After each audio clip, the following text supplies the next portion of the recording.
Hello everybody. Hello. Welcome to our spooky campfire. I can't hear the campfire myself, I didn't think this through. Hold on. One second. But welcome to the spooky campfire. For spooky storytelling. Please have a fun stream, stay awesome. Thanks for checking in, Videosity. Does Videosity not want to be a part of the spooky stream? Hold on, I don't know why I'm whispering. It says I can't hear the fire. There we go. There we go. Welcome to the spooky campfire. I will kindly ask you guys to help me with the audio if everything sounds good. I didn't get to do a lot of testing. The stream may be held together by, like, paper clips, but it's okay. It's okay, because we're gathered here at the campfire about to tell spooky stories. So any sort of stuff is just a part of the fun. But yeah, we're here under the lovely stars. And boy did I bring some spooky scaries to read to you. Just for a little bit of background here. We're gonna read a bunch of creepypastas. Specific, I guess for the most part, I think we're planning on reading video game creepypastas. But there's creepypastas of, I think, anything. I think if you write a spooky story, it's called a creepypasta. Maybe it has to be based on something to be a creepypasta. Beats me. But we got video game creepypastas. If you don't know what a creepypasta is, it's a spooky story. That's it. I think that's it. I think that's all a creepypasta is. But if anyone knows more about creepypastas, feel free to chime in. But yeah, today's gonna be a bunch of reading. No gaming. It's all about video games, but no gaming. What am I gonna do? Sit here for hours and not play video games? What's up with that? What's up with that? Also, man, I should have drank more water before stream started. I downed a whole bottle. I was like, oh, I'm still thirsty, and that's not good, so I have to do a lot of reading. Scary story that's been copy-pasted all over the internet. Okay.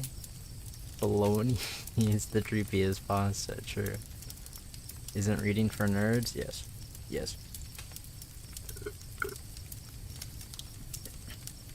Oh god, I'm gonna choke on water. That's scary. This is a cursed stream. The Lux Resonus creepypasta. Lux drowned drinking water.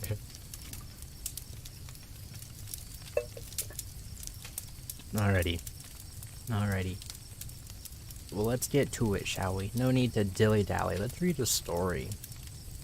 Let's all gather around and read a story. If you guys want to just give me the all clear that I'm nice and audible over this fireplace. Yeah.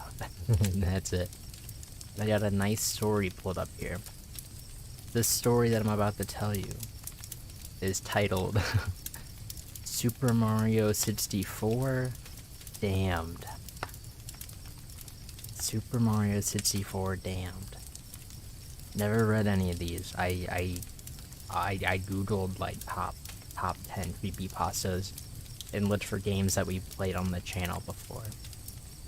Good to meet, epic. Alright, time to read my very first creepypasta. This one, oh, it's kinda long. We'll see how long this goes. Oh, it's kinda long. Oh god, I haven't read a story in ages. Don't get mad when this is bad. Don't get mad when the story, not like the writing's bad, my storytelling's bad. Alrighty.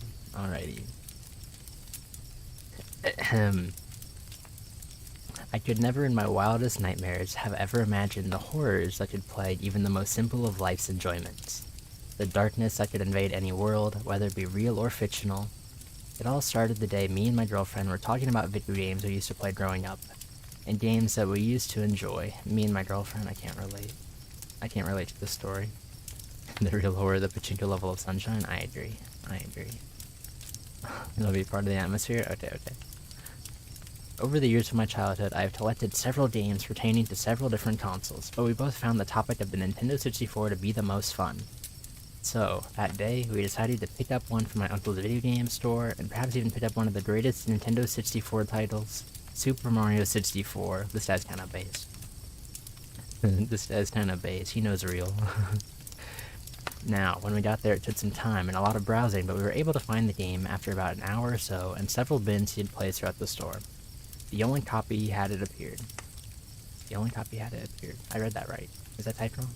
As well as that, we had found an N64, the very last one that he had in stock, ironically. And best part about it was, he gave it to us for free. What a steal. That part wasn't written, I added that part. He told me that it had been bought and returned nearly 15 times since it came into his possession, and now he was just looking to get rid of it.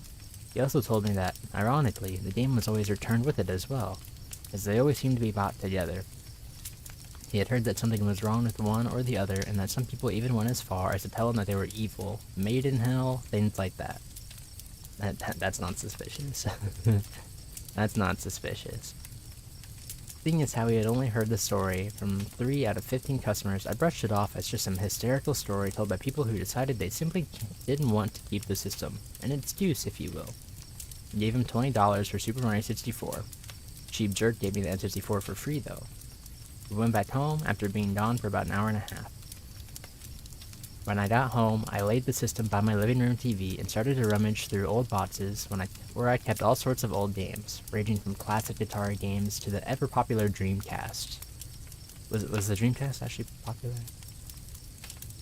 Did the Dreamcast sell well? Anybody, any nerds in chat? It was actually sort of strange, because in these boxes I found that I owned every major console except for an N64. Well, until now anyways. What a weirdo. I pulled out my box with all the N64 games in it and began to dig through it. I found games like The Legend of Zelda Ocarina of Time, as well as its sequel Majora's Mask, and 2 Castlevania titles for the system itself, Castlevania 64, Legacy of Darkness, and so on. Then, it was time to hook it up. It's popular to me. Like, it didn't sell well, right? Am I crazy? Is that an error in the story? Real story? After everything was set up, my girlfriend decided that she wanted to put in Super Mario 64 first. After some effort, the game was ready to go. "It's a me, Mario," it called out in its upbeat pitch. My girlfriend decided to mess with Mario's face a bit before finally pressing start on our purple controller, and the screen transitioned to the file select screen. I'm so immersed.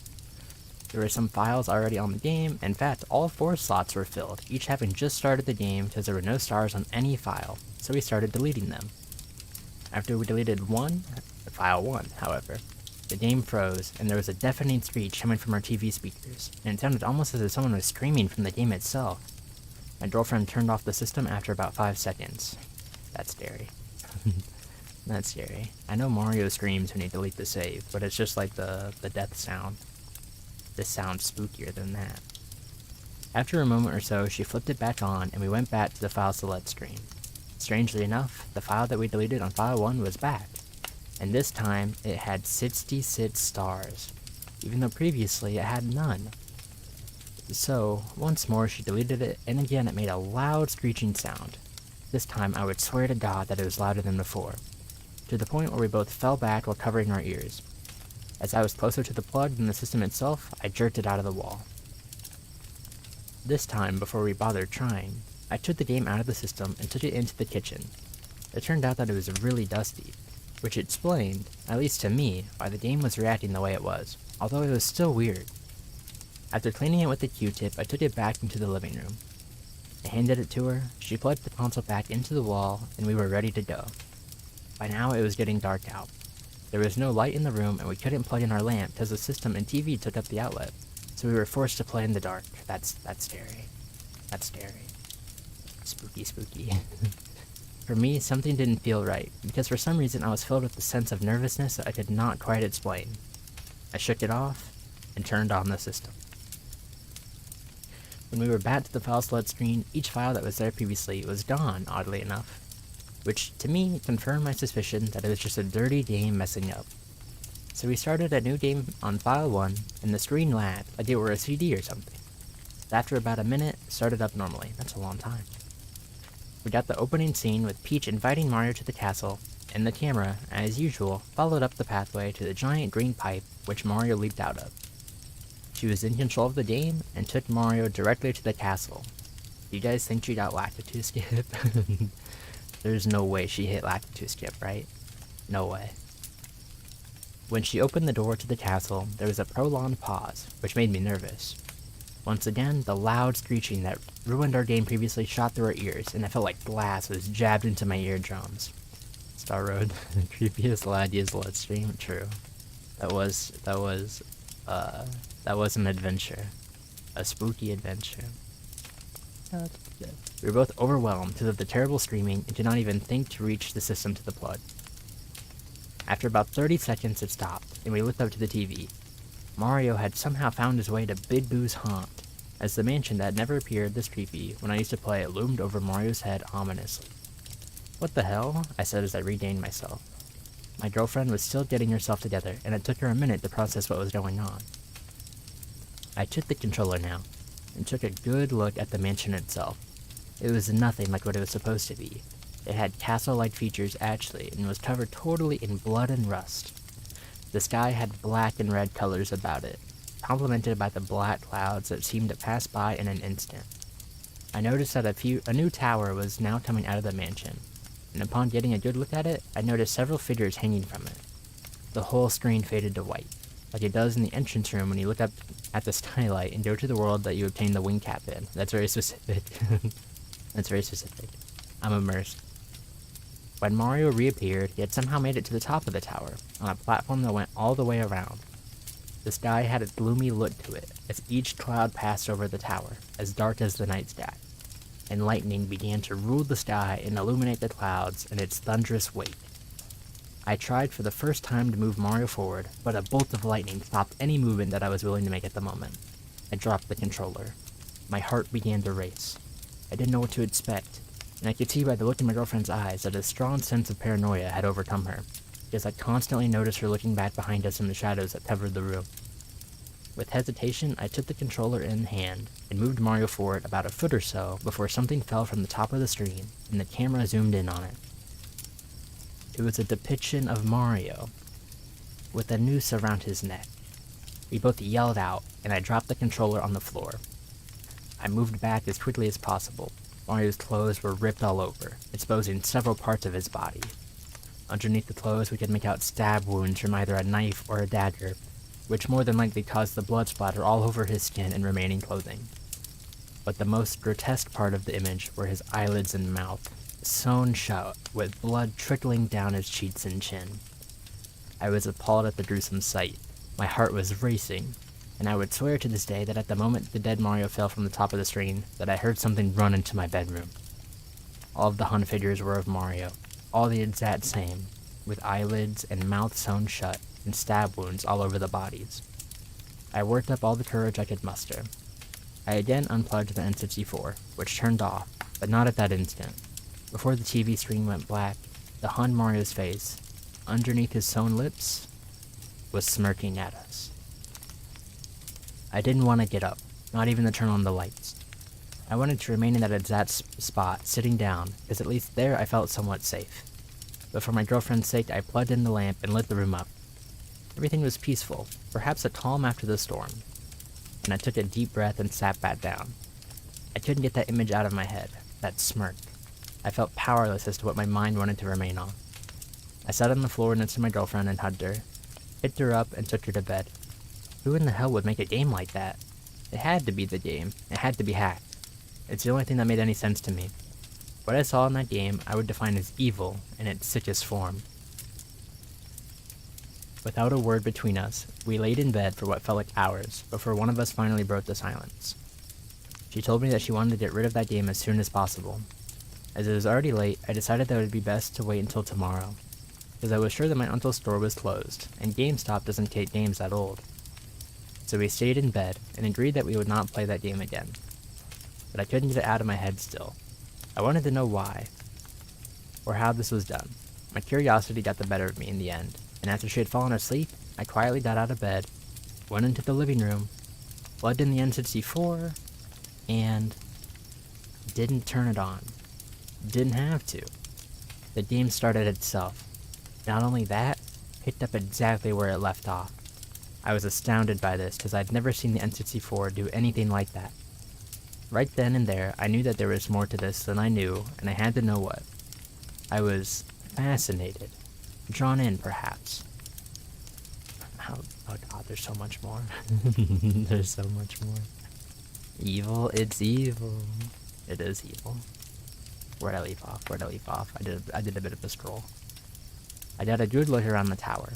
Despite being disgusted, I was morbidly fascinated by the entire scene.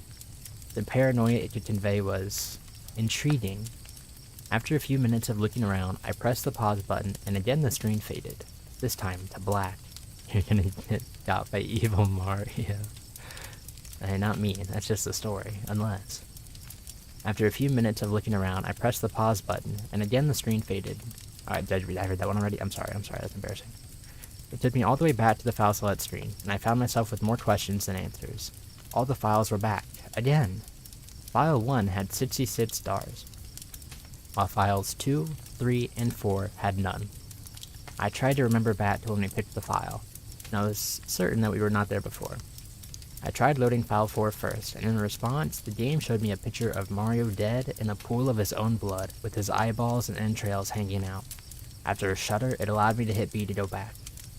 I tried loading file 3, and again I got another appalling picture. It was Mario, once again staring directly into the screen, with the bloodshot eyes that looked so close to real that I really thought that they were.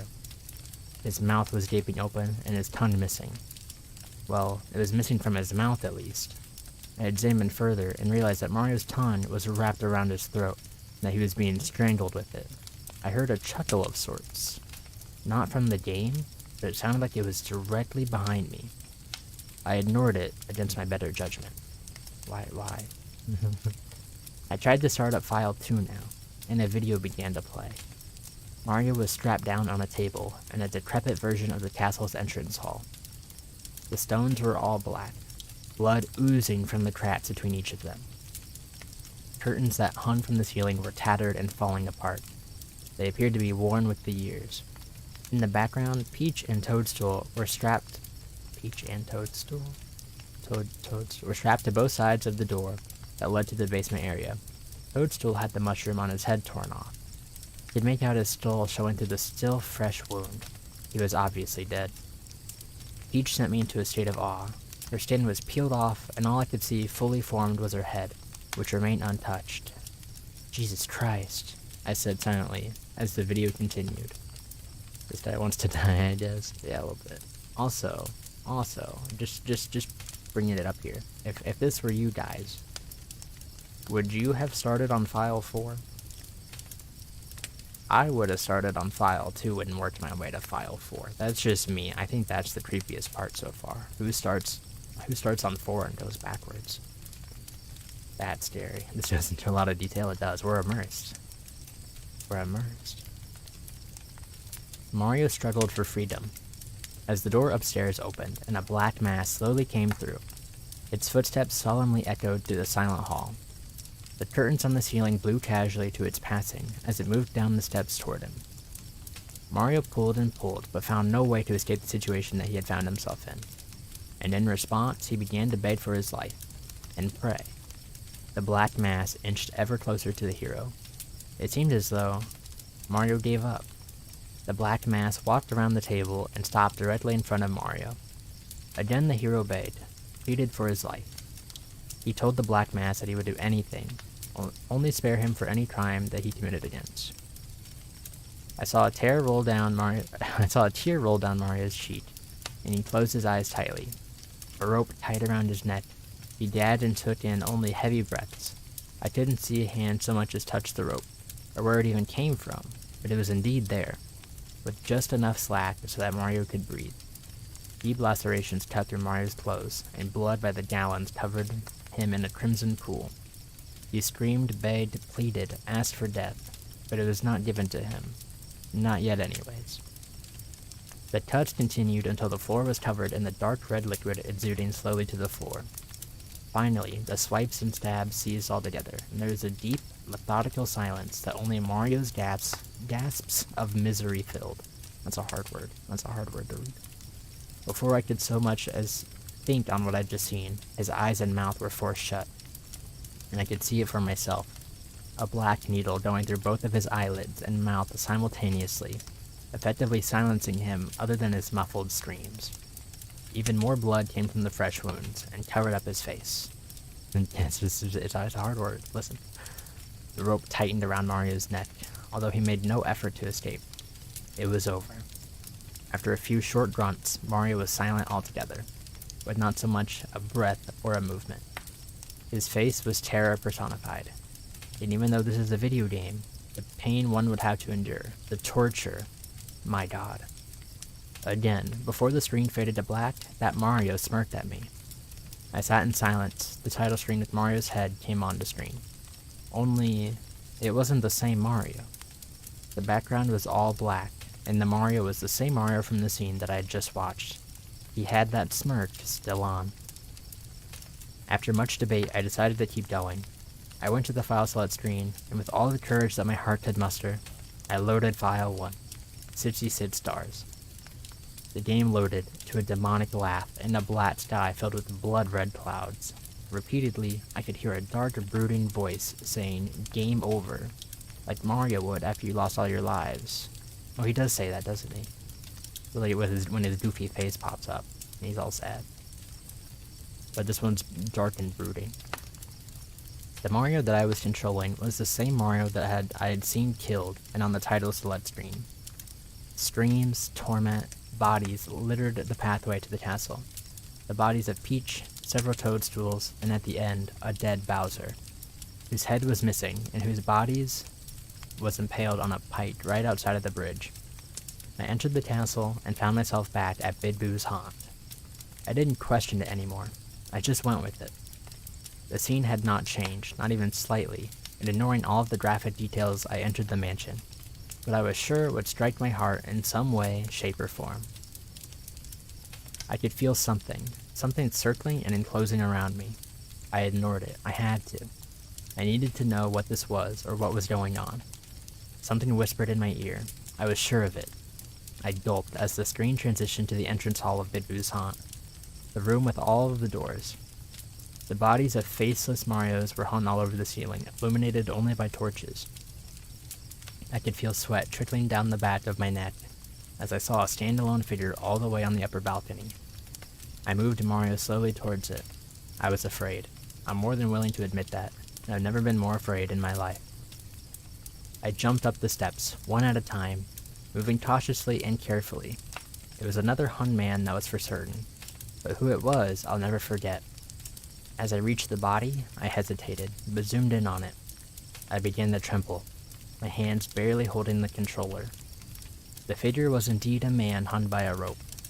That man had his eyes and mouth sewn shut just like Mario, and was bleeding profusely from his eye sockets. That man, in all of his pain, was me. He let out a scream, something haunting and bone-chilling, a wail like nothing that I could have ever heard. The screen began to flicker and turn to static. I tried to turn off the system. I tried to unplug it and nothing worked. The TV wouldn't even turn off. I saw my corpse through the static burning as its haunting wail had yet to cease. Mario turned his head 180 degrees and looked at the screen, and with a smirk on his face, let out a wail just like I did. My head began to hurt and throb. I fell to the floor, and the last thing that I remember from that night was seeing a black mass hovering over me. And that's it. That's the story. That's it. We did it. We did it. We read the story. That was Super Mario 64 Damned. So how we feeling? Was it spooky? Were you guys scared? That was, as Kuro mentioned, very detailed. That was very immersive. I guess like as someone who hasn't read shit in a long time, how does he tell the story if he died? No one said that he died. Our last comment was that the last thing that he remembers from that night was seeing a black mass hovering over him. So he could be alive. He's just he got haunted. Maybe that's how he got put into the game in the first place, or something. I don't know. He's not dead. He got murdered in the game, but he's not dead in real life. He got like half got. He's only dead in the game because he had to return it somehow, right? Like everyone else did? How did the other people return it? If they also had the spookies, or maybe none of them made it as far. Maybe this is the first guy to go so far. There were 15 other people who did it after all. Or who had it and returned it with the 64. I think the spookiest part of the story was him calling the toads toadstools. That threw me off. They're not called toadstools, right? Like they're just called toads. It's Princess Toadstool, also known as Peach, and then there's Toads, and then there's Prince Toadstool, which is like the dude from Sunshine and Mario Golf and things like that. With the funny voice and the brown dot and the money, you know. But there you go. That was Super Mario 64 Damned. That was fun, I guess. I don't know how long that was. How long have we been reading so far? Maybe like 25 minutes. You're thinking Toadsworth? Oh, you're right. It's not Prince Toadstool. Did I say that? Did I say Prince Toadstool? What's wrong with me? Maybe the spookiest part of the stream is my knowledge of Mario games. That's pretty spooky. What's wrong with me? Shut up, the Prince Toadstool. Going to be married to Princess Peach. I should... Hold on, I'm gonna do a thing real quick.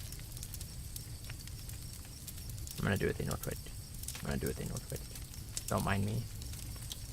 I'm gonna prepare my net story.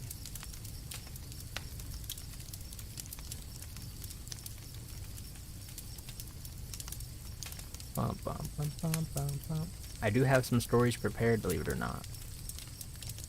Believe it or not, I got some stories prepared. Story time is fun. Do we like that? Did you guys like that? Do we like the story? Was this exciting? Did this become a new bit where we read stories? That could be pretty exciting. That could be pretty exciting. That could be pretty exciting. Wait a second. Did you guys hear that? Did you just hear that? What's that noise? Is that footsteps? What is that? Is it getting closer? What is it? I can stop. No, no, no, no. Oh. Oh. It's just Kuro. Kuro's here. Everyone say hi to Kuro. Kuro's here. Kuro's here to tell a story. Boy, that was spooky. That was a spooky approach by Kuro. I don't know why Kuro had to be so scary about that. That was spooky. Kuro, can you walk a little less scary next time? Can you walk a little less like a crewmate? Like crewmate sound effects .mp3? You started to scare me. I thought I was all alone by this fire, just with chat, and then you started sneaking up. I was scared. I was a little worried. I was sweating bullets right there. But yes, indeed. Nice, I heard she's also telling stories. Whoa, you're breaking the fourth wall right now. There's two of you. Or you're just talking in the third person. Either words. But yeah, Kuro's here to tell stories. We have a nice story to listen to from Kuro. If you guys should give me a little heads up how audio sounds when the storytelling starts, I'd appreciate it. The story that Kuro is going to read. Let's go just in time. Yeah, we're starting Kuro time. Kuro is going to read a story titled, is it Pokemon Strangled Red? I believe that's the title. Hold on.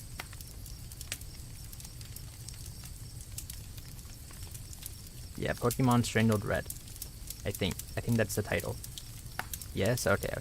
Kuro's gonna read, and you guys are gonna be like, wow, Kuro's so loud, or Kuro's so quiet, or Kuro sounds just right, and then we'll sit here and listen. For a long time. Kuro's reading a long story, but my story was long too, so it'll feel the same length. Alright, the story time's starting. Everyone buckle up. Grab your comfiest pillow and blanket. Is it Strangled Red and Suffocated Blue? Is that the full title? Or is that just a joke? I don't know. Alright, story time starting. There are tons of stories about hacked Pokemon games. Some of them really quite neat, such as the one about a version where you get a ghost as a starter. Some are ridiculous, silly stories about an individual dying after playing a game, or the game talking to them. God, don't these writers know that less is more when it comes to these stories? So true. Oh well, I digress. I grew interested in these hack games that are apparently in any thrift store, on eBay, or handed out by homeless people to random passerby. I didn't have the pleasure of meeting these creepy people. I merely found this particular cartridge in a trash bin when the garbage truck backed into my neighbor's dumpster. I noticed the game and asked the trash man if I could take it, and he didn't seem to mind. It was thrown away after all.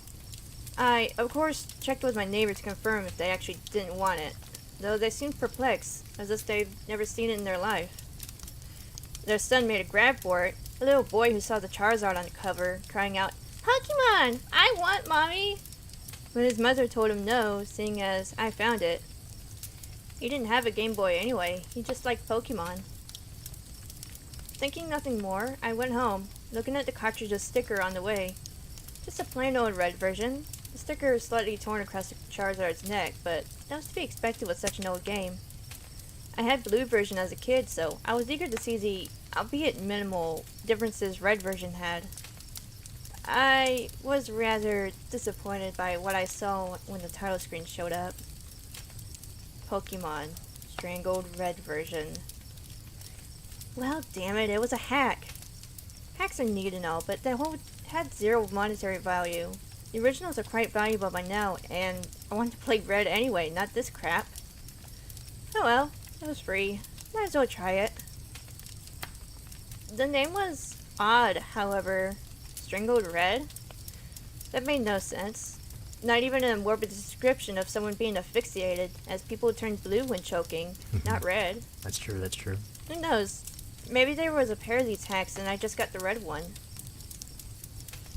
The more I thought about it, though, the more interested I became. Sure. My initial disappointment turned into curiosity. I wanted to know what the creator had made, and I was going to note everything I saw. I don't know if I've ever had a blue light before. The first oddity I noticed was that the screen had a Charizard next to the trainer instead of a Charmander. Also, the Pokemon never cycled through like the original versions did. Just stayed Charizard, even after 5 minutes of waiting. The best Pokemon, only Charizard. Shrugging, I hit start, noticing there was no Charizard cry as I did, like there was supposed to be. I saw there was a continue option, so I figured I'd do what everyone did with these games and see what the previous owner had done. True.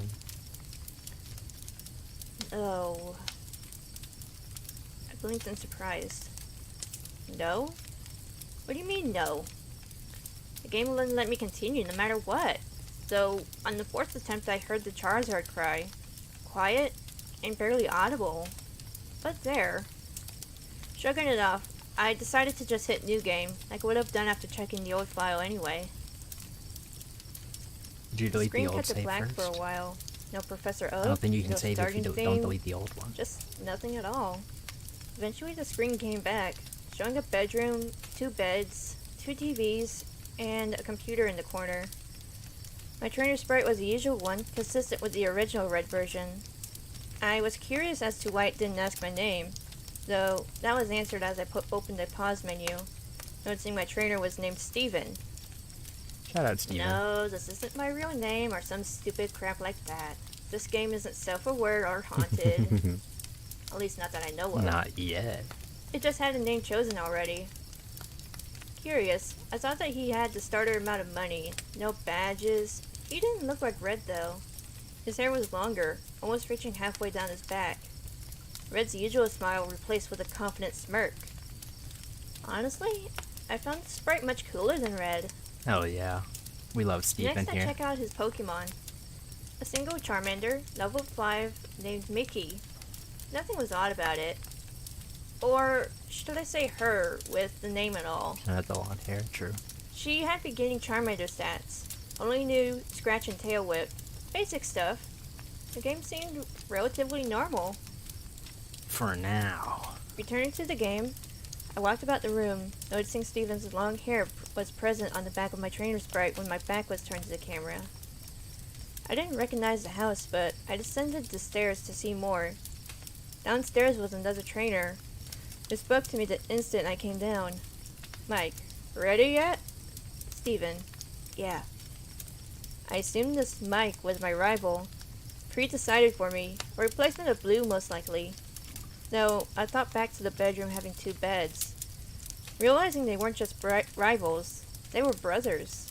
Show that to the They bros. talked back and forth, basic Pokemon dialogue, become a Pokemaster, catch 'em all, stuff like that, before having a little argument over which is better, Charmander or Squirtle. Obviously Which Squirtle. of course led to the introduction battle, like the one versus Blue in the lab. Simple enough, scratch, tackle, till I won purely needs for a having the brooch, first turn. I took note of how much better Steven's sprite looked in combat than Red's. A different pose, his hair looking like it was blowing in the wind. Whoa, A blowing in brief, the wind? minor upgrade, but still much nicer. I left the house after some more banter with my brother, stepping out to the Pallet Town theme. Going to the east, I found that this was indeed Pallet Town. The house was just simply on the outskirts to the west.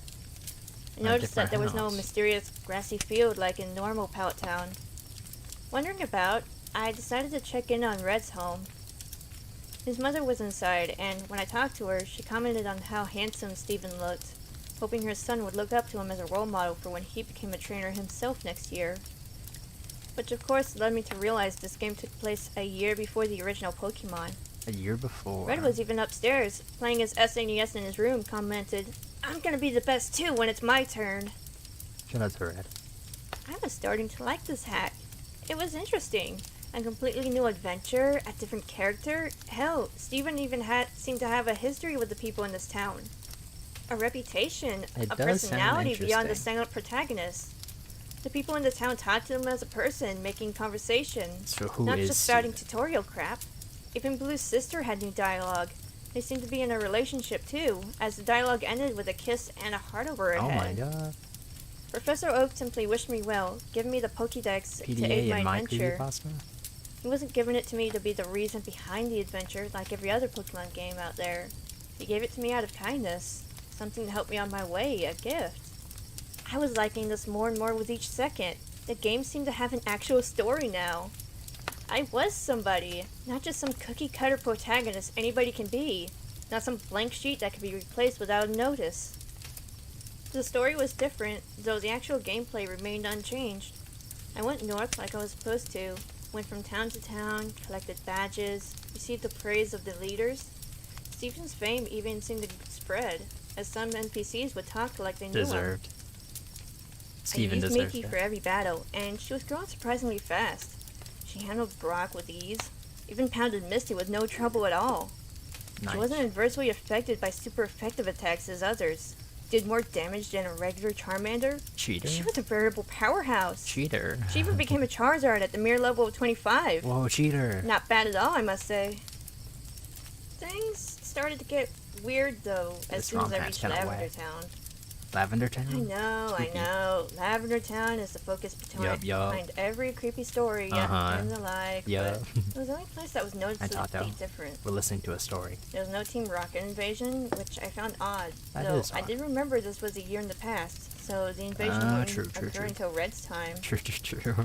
I tried to enter the Pokemon Tower, aiming to get a Ghastly, but that's when it got odd. Steven, I have no reason to be here. Steven wouldn't go into Pokemon Tower no matter what I did. This is weird. I mean, Yeah, what's hell, up with there are a million Steven? places at Kanto you really have no need to be. No What's up random with houses Steven? with nothing but children NPCs, for example.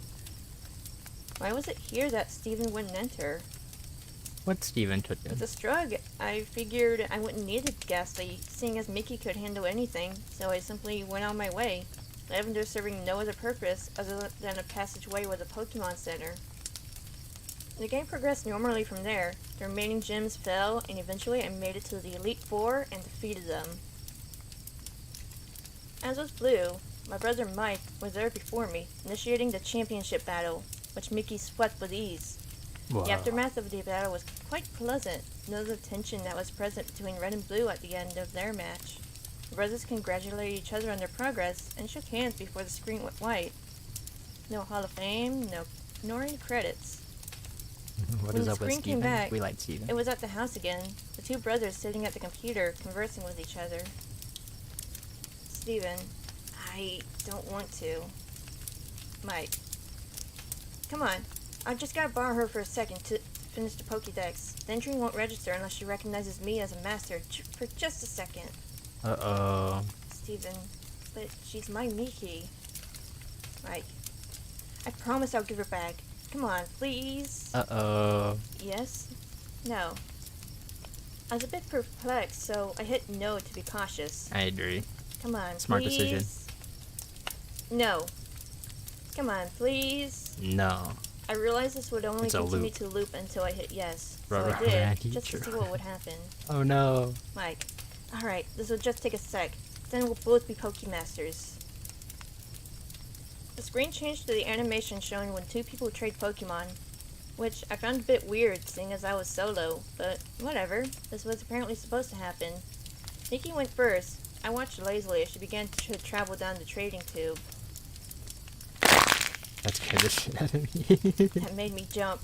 A sudden noise resonating in my silent bedroom, Oh, loud dear. with the volume being Good way sound up. effects. I noticed the game seemed to freeze. Miki's still mid-trade, but the game wasn't doing anything. With a sigh, I just turned off the game, wondering when my last save was. Did she moments? When the game turned back on, I stared for a moment at the start screen. There was no Charizard next to the trainer. Upon pressing start, I saw the new game option was absent, leaving only continue. This was strange, to say the least. That is I strange. selected it, the game starting without even showing any of my stats like usual. My jaw dropped with what I was greeted with. 1 year later. Uh-oh. The Lavender Town theme came first, playing its normal way, Classic. the screen slowly fading it from blackness. Steven was in the Pokemon Tower, which made the music even stranger, seeing as the tower had its own theme. He was standing in front of a tombstone, not doing anything. Wondering what was going on, I pressed A. Steven. Confused, I tried walking, realizing I was indeed control at the moment. I brought up the pause menu and checked my party. Miki was gone. Not just Miki, all the Pokemon. Oh no. He had nothing.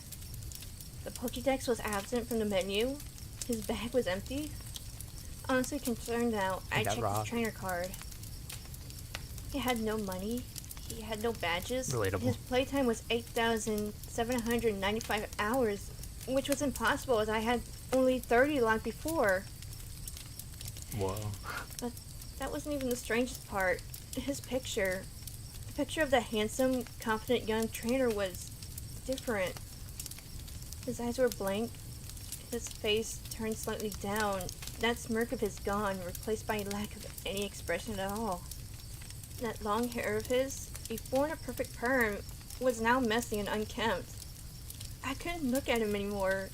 Closing the menu, I went to move out of the tower, but every step I took away from the tombstone, the screen flickered like it did when a Pokemon was poisoned. Gulping, I brought up the trainer card again. Steven's had better The days. picture was getting worse. Every step I took, he hung his head more and more. You have to stop His walking. shoulders slumped. He bent over. By the time I exited the tower, he was on his knees, hands to his face, hair draped across him. I had guessed already what was going on, but this clinched it. Again, put some things together in my mind. I had always wondered why there was no champion in the original games besides a rival. Why is it you, the protagonist, had to beat your rival when he just waltzed in, no previous champion to challenge? And it struck me. The answer was right here. The previous champion gave up. Whoa. His precious Miki was apparently dead, and with her, so died a part of him. His Pokédex, the other Pokemon, his badges, his fame, all of it. He threw it away. In that year, the year that I missed, the year where all those hours came from, I even did the math. There's 8,765 hours in a year. Add that to my 30 from before and it matched up. Even so, the game keeps going. There should have been an ending, I thought. I mean, what else was there to do? I had no Pokédex, no Pokemon, not anything. What was I supposed to be doing? I talked to everyone in town, but they all said similar things.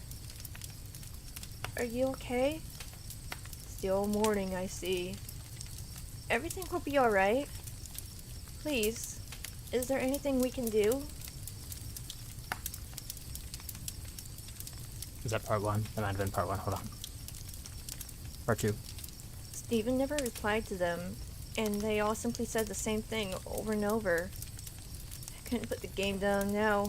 This was also strange. Curious, I headed off into the tall grass, and eventually got into a battle with Rattata. No Pokemon was sent out, just Steven's sprite. I was wondering how I'd battle. He throws hands. Wild Rattata left you be. Oh. The battle ended without anything happening. Oh, that's very much sad. This was certainly interesting, and it happened with every Pokemon I encountered. Wild Pidgey ignored you. Wild Ponyta wandered off. The music never changed either. No matter where I went, Lavender Town came from the speakers, following me. Sometimes slowed down slightly, sometimes not. I searched everywhere, every town, talked to everybody, wondering just what the hell I needed to do. My frustration was mixing with the depressing atmosphere of all of this, making the experience altogether unnerving and uncomfortable. But I couldn't tear myself away. I was starting to get a bit angry though. Nobody telling me anything besides giving me their condolences and trying to give me items like lemonade or coffee. Being lost in a video met game with- sucks. No. I'd be mad too. I slapped myself for idiocy, suddenly realizing how likely the answer was right in front of me. Pallet Town, of course. I got there though, which took a long time having to walk. No Pokemon to fly with, no bicycle to ride, and Steven only seemed to move half the regular movement speed. That sounds awful. It wasn't much different. I first tried talking to Professor Oak. These things happen. You were just unlucky. And next I tried Blue's sister. Please, don't leave home again. Red's mom wouldn't even talk to me at all. With nowhere else in mind to go, I walked to the west, finding the house from the beginning, which I had never entered since leaving Pallet Town. Inside was Mike, but talking to him was just as useless. Mike, I'm so sorry. Pondered for a moment if this really was the ending. We all hate Mike. Steven doomed to do nothing but roam Kanto in misery, haunted by the memories, forced to listen to everyone's concerns about him. As a last-ditch effort to do anything, I went to the bedroom and walked over to the bed. Steven, I'm going to sleep. The screen faded to black for a moment, but then slowly faded back in, the world having a black tint to it. The Mike sprite was laying in the other bed. I assumed this meant this was night. I'm going to do it. Do what? Again, I had no idea. I tried inspecting everything in the room. Nothing happened. As soon as I left the house, and there's a dialogue. It can bring her back. It can do anything.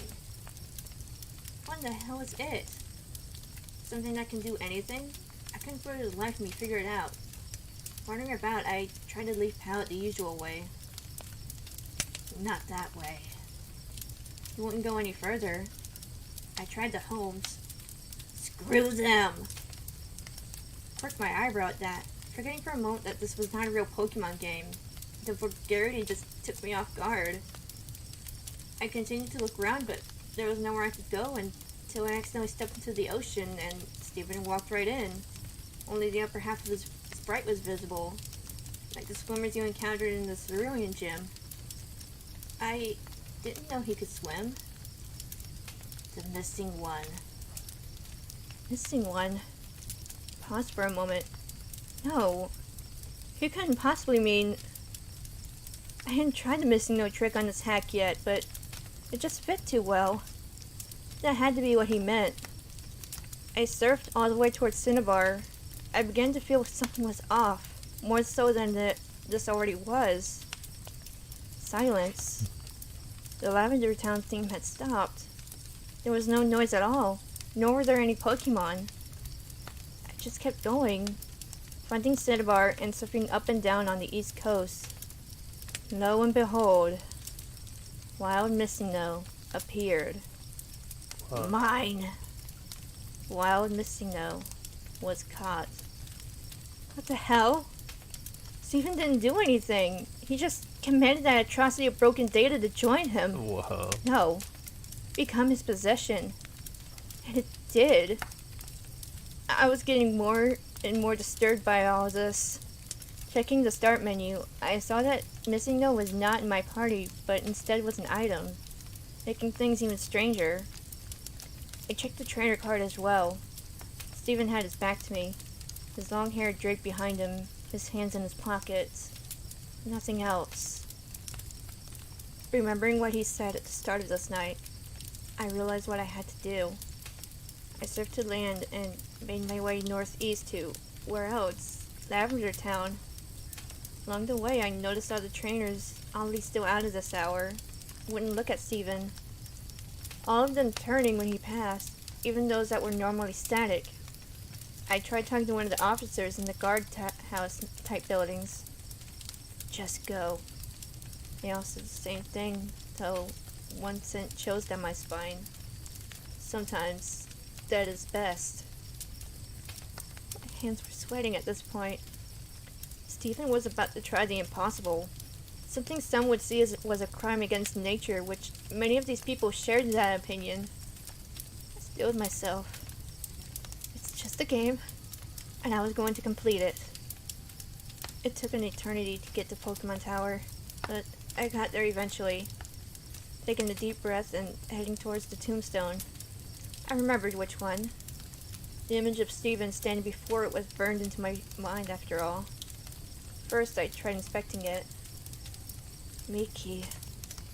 Nothing happened. With a gulp, I opened the menu and selected the missing note from the bag. Steven's a true gamer. Steven! Don't True. use it! I was reminded when Professor Oak would magically tell you couldn't use a key item somewhere, like when using a bicycle in a building.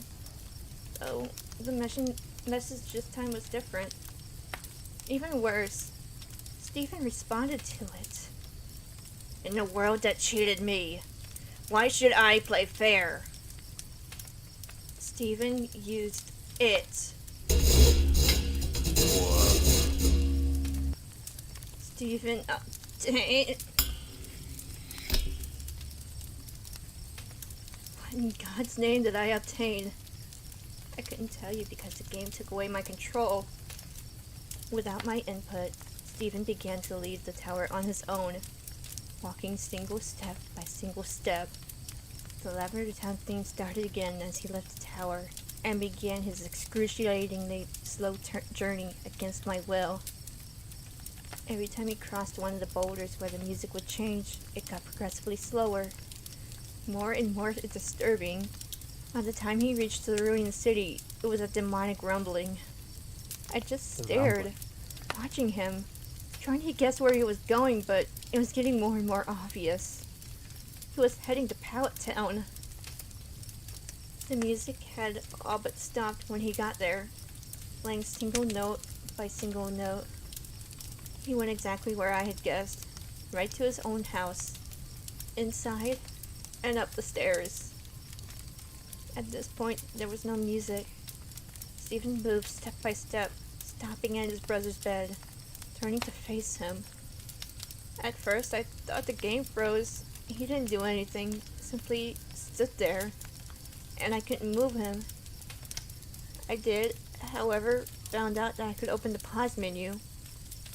I was terrified to look, but I couldn't stop myself. I selected his trainer card. There was a low ground noise, like a distorted Pokemon cry. Steven was looking at me again, directly at the screen. He was hunched over, his bangs obscuring his face, his hair wild and feathered out. Between his fangs, there wasn't even a face at all. Just black. 2 red eyes staring straight forward. A white grin contrasting with darkness. That wasn't all. His name was that now. I couldn't look away. My eyes glued to his, not breaking contact for some time. My vision was getting blurry until I couldn't see very well. My face grew wet. I was crying like a baby. There was nothing I could do to hold back the tears. I was with this boy from the start. I built him up to greatness, and then forced to watch his decline after a tragic accident. And now, he was this thing, this abomination. I watched him go insane. Holding my tears, wiping my eyes. I closed out of the trainer card and tried to save the game, wanting to just quit. The game warned me that this was impossible. Nothing can be saved now. The pause menu wouldn't close no matter what I did. So, with no other option, I checked his bag. Nothing happened. I checked his Pokemon, and there was one. A single sprite met me. It had 0 HP. Its status, D, E, D. Its name, and I was greeted with 4 options. Status, it's her. Switch, never. Close, no. Strangle. My fingers shaking. I selected strangle, and the menu closed, showing Steven in the room again. Goodbye. The game shut itself off. I was more dumbfounded than frightened. In a bit of shock, I turned it back on, the title screen showing the manic Steven and the horribly glitched Charizard. I pressed start, then continue. All I saw was a zoomed out view of Pallet Town, showing Steven's home to the west, tall grass surrounding it, those unmovable stones blocking it from the rest of town. The image was completely static. No music, no movement, before fading to white and going back to the title screen. It was just as it had been when I first popped it in. A trainer and a Charizard. I attempted to hit continue. No. And there it is. There's the story. That was fun. I was immersed. I don't know if you could tell there for the last like 15 minutes. I was dead silent. I was immersed. That was fun. I liked that. I like everyone's reactions too. That was fun. Thank you, Kuro, for reading. I was like, your reading had me immersed. I don't think I matched that tone when I did it. That was fun. I was immersed. But Kuro's also the professional. So Sasuda Kuro. Sasuda, having your voice in your stream. Thank you for guest reading on sort of short notice, shortish notice, less than a week's notice. You did good. Thank you. If you guys want to go listen to more Kuro stories, I believe Kuro, you do like your own stories that you also read, similar to this. But you also draw your own spooky art. Very, very cool. Go check out Kuro. Very, very cool. That kind of had me wondering when I was listening to that. Do people do readings like this, but like make videos to it for like more immersion? I wonder how like high quality, is that the word I want to use? There's a new one a couple days ago. Nice, go check it out. Exclamation point, shout out. Kuro Crescent. YouTube.com/@KuroCrescent maybe. Yeah, all the time. I wonder if I should like watch them. I don't know, that was fun. I liked that. I enjoyed that. That was exciting. That was fun. Good story. Shout out to Steven, my new favorite Pokemon character. He turned into the he was the goat. He was just cool dude. Then he was like fucked up dude. He was like spooky dude, and that was pretty cool. And who cares? Steven, my guy. Steven, my guy. So many channels dedicated to them. They're pretty nice. I enjoy them, especially at night. That sounds cool. Am I gonna make him a creepypasta guy? I made him a creepypasta guy. Steven, my Oshi before the tragedy. Oh no. Oh no. Rip Steven. It was all Mike's fault too. It was Mike, right, Mickey? Mike, or was that the Pokemon? Oh god. It was like 5 seconds past the story. I've already forgotten everything. Brother. The brother. The brother. Screw that guy. And so what happened? Yeah, Mike. Okay. I was like, I forgot everything. It's been 5 minutes. You love creepypastas? They're kind of fun. They are campy, but they're. I think that's what's fun about them. Especially with the Foley work added. But that's just like a good storyteller. I can't match that. That's just a good storyteller at work. The Foley is cool. You're on creepypasta channel all the time, just holding in your voice or vlog. I don't know if that's my thing. I don't. You guys heard my Super Mario 64 damned reading. It wasn't that good. I just like it. That was just step 1 though, right? If I get some Foley work in there, if I get some Foley work going, maybe that's my future. Maybe I'll be a creepypasta reader. But hey, speaking of creepypasta reading, do I have another creepypasta for you? Let me get rid of all the guest stuff on screen. Thank you, Kuro, once again. Thank you once again. Thank you once again. Let me pull up the other story. The other story. Remember the ASMR stream you did was great? Yeah, that was just me like playing Dark Souls 2 while whispering into a mic. That wasn't like that wasn't me trying to like do anything good, you know? Oh god, my computer's gonna blow up. If my computer blows up, I'll be back. Don't worry. You must believe.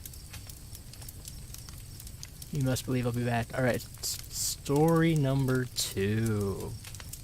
Is it a white noise generator? That counts for something? True. True, the rain sounds were relaxing, I'll say it. The thunderstorm that rolled in halfway through, that was pretty relaxing. I enjoyed that. Alright, story 2. Story 2 struck in. You guys ready for story 2? Well, story 3, I guess, overall. Story 2 of mine, but story 3 overall. This story is a rather popular one. Everyone's in good vibes to watch this computer. True. You need anything much as well if you want to go to the Yellow Devil or the Nintendo Toys. I should, we'll see if we end up on time. Also, Tonka, I don't know if you wanted to do a guest reading or not. You could also do that. That's a great and relevant to your channel. Speaking of great and relevant to my channel, the next story we're about to read. It's a classic. It's also really short, which is fine.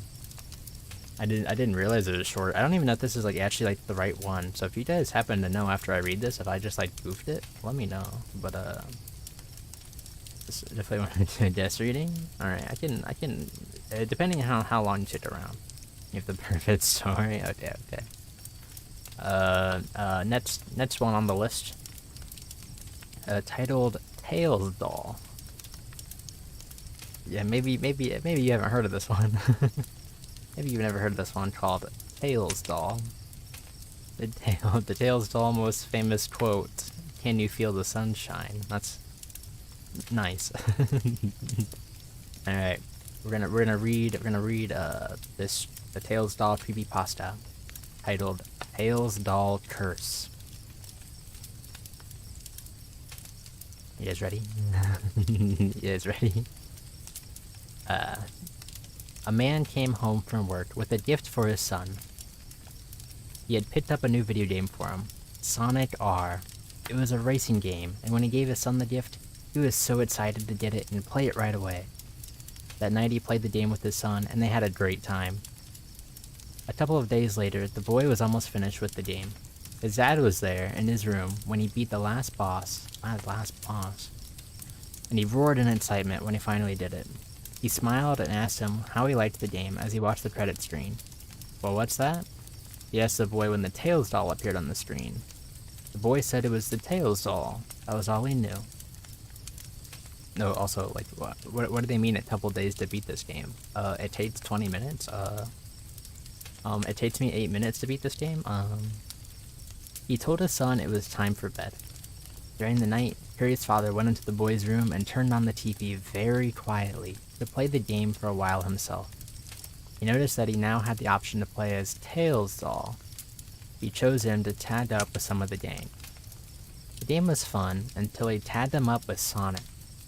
The screen went black when the game system shut itself down. The man decided it was time for him to go to sleep since he had to work in the morning, so he crept out of his son's room and went to lay in bed with his wife. At around 2 a.m., he woke up when he heard thumps on his door.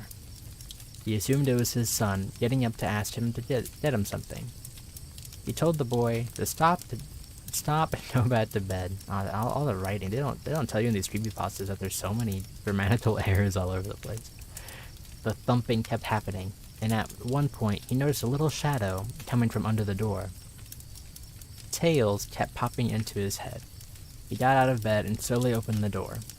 Then he heard someone say this very softly. "You are coming with me. Forever."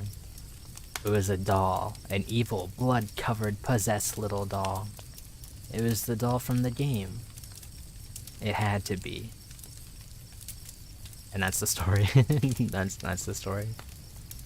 That's just, is this right? It feels so short. Is there supposed to be like a different story? Is there a YouTube video? That was so short.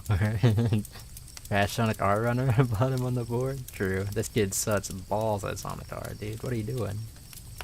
Not playing Knuckles? Not doing the counter drifting? Like, what? Grab some Marines, bro. Take the shortcuts. That's crazy. That is crazy. Yo, popular pages recommended on the side. Jeff the Killer, Smile Dog, Sonic EXE. I recognize some of those names. Those are the classics. Those aren't games.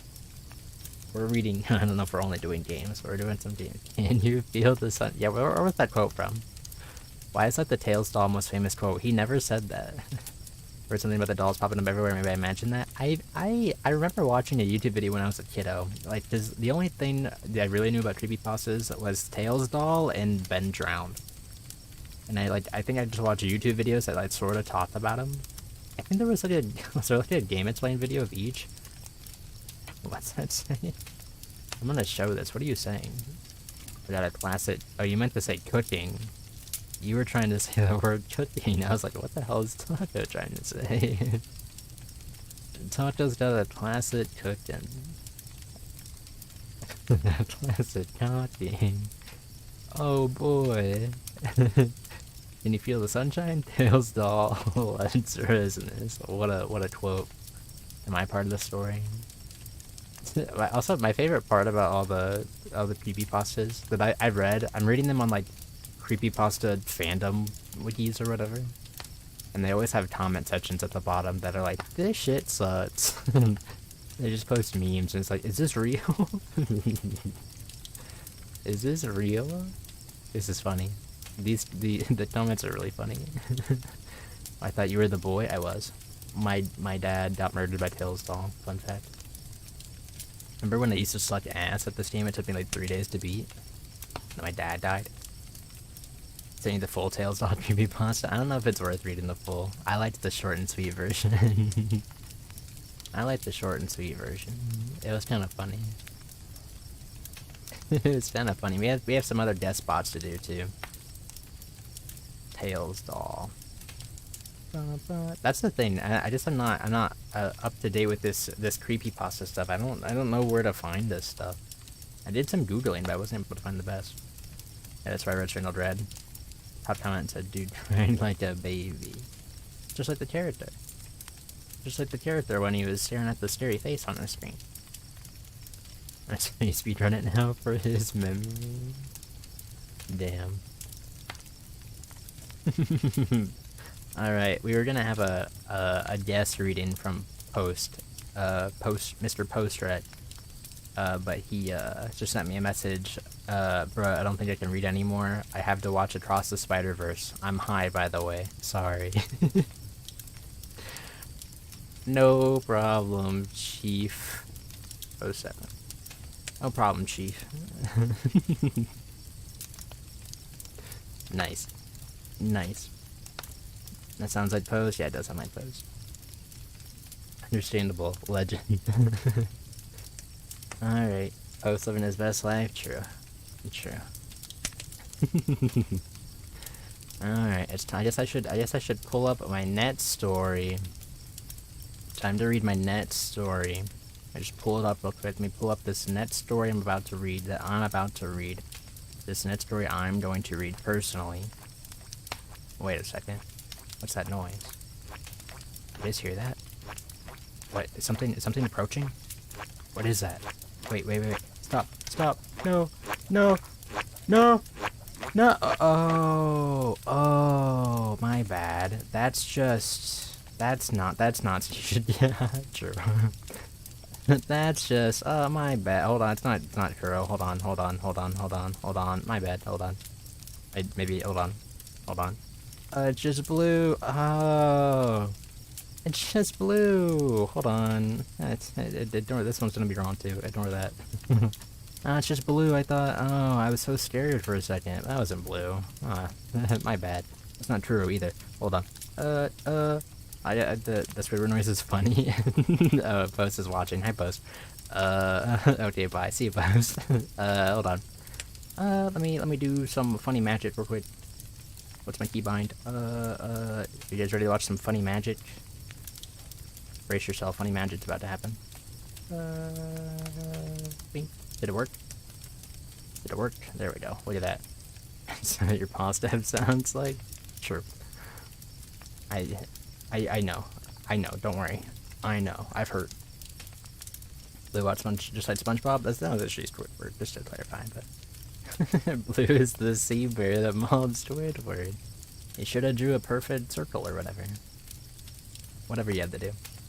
All right, Blue's here to tell us a story. I have such a That's crazy. That's crazy. That's the spookiest thing I've heard so far. All right, there you go. Blue's gonna read a story. Everyone buckle up. Everyone, grab your blankies. Fill up your water bottle if you need to. I'm gonna drink a sip of soda. I don't know why I'm gonna do that now. I could actually start the story first and then do that. So I'm gonna do that. Everyone get nice and comfy. Blue's telling a story. His message says, "Gamers beware, you're in for a scare." It's titled GameBoy.mp3. I don't know what the actual story is called. It might just be called Game Boy. Maybe it's called GameBoy.mp3. GameBoy. But yeah, we're gonna listen to it now. As always, let me know. Like, give me an audio check, pretty please. You said that recorded quiet. I don't know either. I don't know how to say words. There's actually an octopus. That's fucked up. That's fucked up. Story time. It all. Oh, I muted as soon as it started. This is embarrassing. Hold on. Sorry. It all started 53 years ago, back when I was a fully grown little boy. And it was great. One day, while I was jumping through the street, I happened upon a large vehicle, which clobbered me violently into a nearby window. After getting my bearings, I looked up to see a young boy with a Game Boy Advance SP Blue Edition in his tiny little hands. I had always dreamed of owning a Game Boy Advance SP Blue Edition, but my family could barely even afford gold. He looked up at me with those big, vibrating eyes. His two lower teeth quivered in confusion. Meh, meh, meh, he said softly. This was my chance. I ran at him, screaming and stomping my feet, scrambling his brain in sheer confusion. I shoved him as hard as I could, and I grabbed his Game Boy Advance SP Blue Edition, and I ran out the door. I leaped back down the street towards my home. I pulled open the door by its big, smelly handle, and I let myself in quietly. I snuck past my many parents and shoved myself into my room. I had made it. Finally, a Game Boy Advance SP to call my own. I'll have to keep it hidden from my family. I shan't ever allow them to know. I took the Game Boy SP in my small, beautiful hands and proceeded to slide the switch to on mode. I'll never forget that wonderful sound it made the first time I turned it on, and that wonderful Nintendo logo splashed my screen in sheer delight. Wow. I blew out my candle, and I pulled my curtain shut tight. I wanted absolutely nothing to get in the way of my first Game Boy Advanced SP Blue Edition experience. Suddenly, a small man appeared on screen, and shortly after, the word Mario started flashing behind him. I assumed this man is the man known as Mario. I had seen adverts showing him on television. The title of the game slowly lowered itself in from the top of the screen. Super Mario and the Legend of the Stolen Game Boy Advanced SP Blue Edition. My heart sank because I noticed a dead pixel in the lower left of the screen. Beggars can't be choosers, I thought to myself, however, and I pressed the start button with my thingy. A vast landscape with clouds, bushes, and bricks appeared before my very eye, and there he was, the familiar Mario man I had grown to enjoy. I pushed left on the left button, and Mario himself dashed to the left. Dust between his silly brown shoes filled the air. Amazed by his speed, I quickly pushed right to test his turning abilities, and I was not disappointed, as Mario changed direction in a matter of seconds. I learned the other button functions as I played. B allowed Mario to dash at high speeds, similar to my own. A allowed him to leap so high in the sky that I screamed in fear that perhaps maybe he couldn't come back down. Yet he always did, which engaged me in the game world even further. I quickly grasped the concepts of jumping large gaps, avoiding enemies, and climbing a big flagpole at the end of each level. I got to the 4th level without much problems. I looked into a nearby mirror and smiled at myself with one eyebrow raised, and I said loudly, "Does this game think I am not good? I can handle anything it throws my way." Suddenly, the screen turned black. And I don't just mean black. I mean so black, the screen looked like a big, deep hole. I said out loud, "Is this a hole I see before me?" And it echoed like a hole. I wiped a large chunk of sweat from my flopping brow. That was weird, I thought, in a big bubble next to my head. The level loaded, but this time it took a lot longer. Mario stood in place, so I pushed right and he began running. I noticed the graphics were getting all jumbly. Also, the music was becoming less Mario theme and more garbled Mario theme. I was nearing the first gap of the stage to jump over, and as I drew closer, I readied my sweating pink thumb over that A button. The gap was here. I pushed the button, but Mario didn't jump. He only screamed. I pushed left as fast as I could, and he ground to a halt right at the edge of the gap. I pushed A frantically and repeatedly to try and make him jump, but he just screamed and screamed. The camera zoomed in on my face as I pummeled that A button, trying to make Mario fill that air above his body. But all that filled the air were my friend Mario's screams of fear. I said no more. I pulled the cartridge from the Game Boy Advance SP and I threw it out my window. It landed in some mud outside and I laughed and I closed my window. I turned around and I saw that the cart was back in my Game Boy. Mud oozed from its cart slot. I gasped and I said to myself, "No, it cannot be." The Game Boy turned itself back on. Mario's face appeared with hyper-realistic skin pores and bloody chapped lips. He spoke softly. "You stole me from my home, and now I, Mario of Nintendo of America Incorporated, curse you forever." I screamed aloud, louder than any eagle of the night, "There must be some way to undo this curse." I decided the only way to rid myself from this curse was to beat the game. I ran up to the first gap of the level. I pushed A, and Mario only screamed again. I fell into the hole, and Mario lost a life. This is when I noticed my skin begin to rot and turn slightly green. "What on earth is happening, Mario?" I asked Mario. "Every life you lose, I will make you rot." I asked, "How can I beat the game with only screams? I cannot jump gaps by screaming." Fuck you," Mario said quietly. I screamed. I decided not to beat the game. In fear of me rotting, I decided that I was going to do the right thing. I ran out of my room, pushing my feeble mother out of the way in the hallway. I ran down the street toward the boy's house. Thunder bellowed, and rain pitter-pattered on my crying face. Finally, I reached the boy's house. I leaped up to the boy's window and let myself in. The room was dark. "Boy," I cried out. "Boy, are you there?" I turned on the light switch. As the room lit up, I saw many people dressed in black. They all cried softly. "Who the flip are you people? I asked with tears running down my chinny chin. We are this boy's family, a woman replied. I was his mother. She pointed into the center of the room where a small white coffin was suspended over a hole. My heart sank. Is your boy inside that box? I asked with an eyebrow raised and a finger on my chin. Yes, a crazed person broke into our home, ravaged our son, and stole his childhood by killing him. Everything went slow. I dropped to my knees. I held the Game Boy tightly in my clenched fist. Could this be my fault? I asked myself politely. His mother walked over to me with a big fat tear in her eye. She told me it really means a lot that a stranger would let himself into our home to pay respects to a boy he didn't know. I'm sure you two would have gone along great.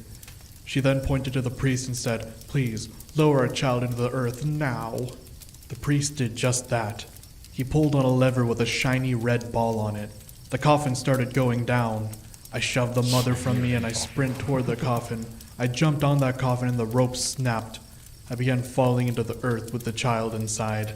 I heard the screams from his family echoing above. I pried open the coffin as we fell, and I shoved the Game Boy into his tiny, cold mouth. Free me of this curse, child, I screamed at the top of my head. I noticed that we weren't hitting the bottom, and that the darkness in this hole reminded me of the dark I saw on the Game Boy. Could this be what I saw before? From the darkness, a floating black and white head of Mario appeared. He said, In this hole you shall fall with the dead body of a child. And then he Gaussian blurred away. This is what I get for stealing, I guess, I said as I shrugged. Suddenly Mario appeared again. He said, Wow, it sounds like you learned your lesson. You now be free. Bye. He clicked his mustache and I was back in my room. I looked over on my bed and the Game Boy Advance SP Blue Edition was gone. My mother opened the door and she said, My son, my beautiful son, I make you egg on toast. And she threw it on my bed and left with a smile on her face. My bed sounded bed prayer. I realized maybe stealing not okay. I looked to the sky and I said, Thank you, Mario inside Game Boy. Everything would be alright. And though the child remained permanently dead, his mother could always play his Game Boy Advance SP Blue Edition to remember him by, thanks to me.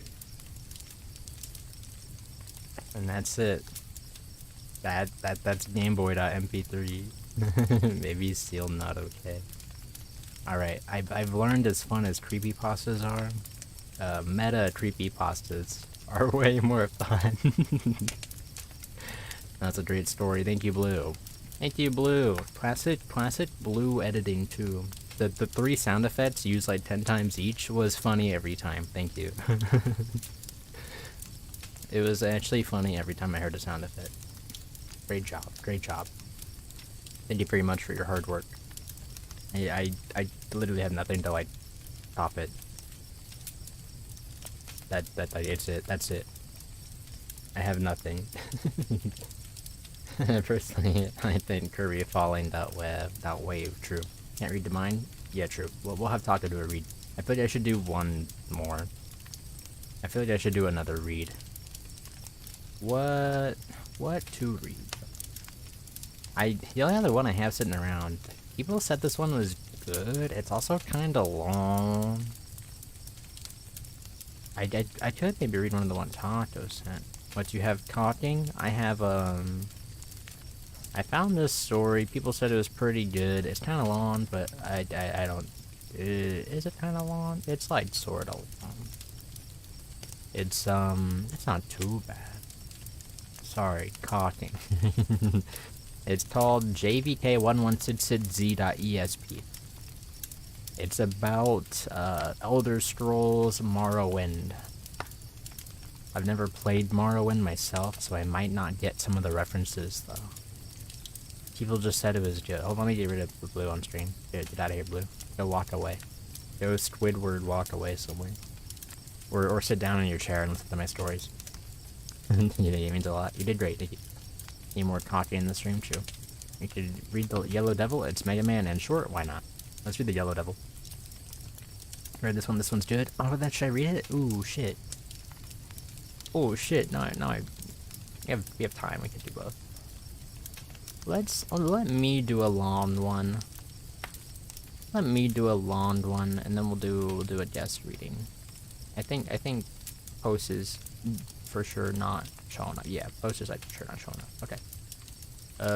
Let me do this long one. We're gonna read the Morrowind one. You guys are gonna have to help me out if I don't know the Morrowind lore. Watch the sky. Should I look at this picture as the spoilers? Oh, I can't tell what's going on in this picture. Unless, are there like other ones that you guys like? Maybe I'm not gonna read this one. I want to read ones that I'll get, or like the channel will get. I don't know if you guys like Morrowind. If you do, you're not a real fan of my channel. Everyone knows I hate open world RPGs set in a fantasy setting. Let me find the link that Taco sent me. Let me find the one that Taco sent me. There's the real Tales file, but we're not gonna read it. There's a job application. That might be the scariest thing I've seen. Here's some other memes. Here's some other thingies. Why I will never play another Mario game. Oh, here's a Toho one. Blood Pichu. The Yellow Devil. Alright, let's do the Yellow Devil. I got the Yellow Devil pulled up. It's a Mega Man one. It's not too long. Okay, we're gonna read the Yellow Devil. Shout out to Mega Man. You guys remember when I played 5 Mega Mans on the channel? Mega Man 1, 2, 3, 4, 5. And if you have to play Mega Man 6. That's why we're reading the Mega Man one. There's your lore. I'm gonna drink more water because I'm thirsty. Please note, this is my first actual creepypasta, so if you have any comments I can prove, please do tell. Alright, if you guys have comments on this creepypasta, let the original writer know. I don't know who the original... Is there original writer? I think that's just like a leftover from the pasta. Unless it's the I Am the Legend of Mario, that might be the original writer. Alright, we're gonna read this one after I drink water. One second.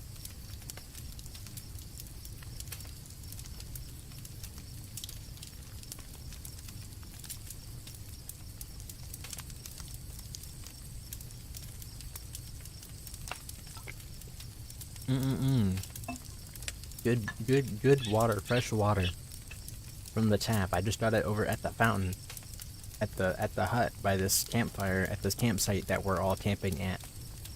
Right, my immersion-loving friends. Right. Anyway, I'm gonna tell the story I know off the top of my head and not off of paper that I'm about to read. The Yellow Devil.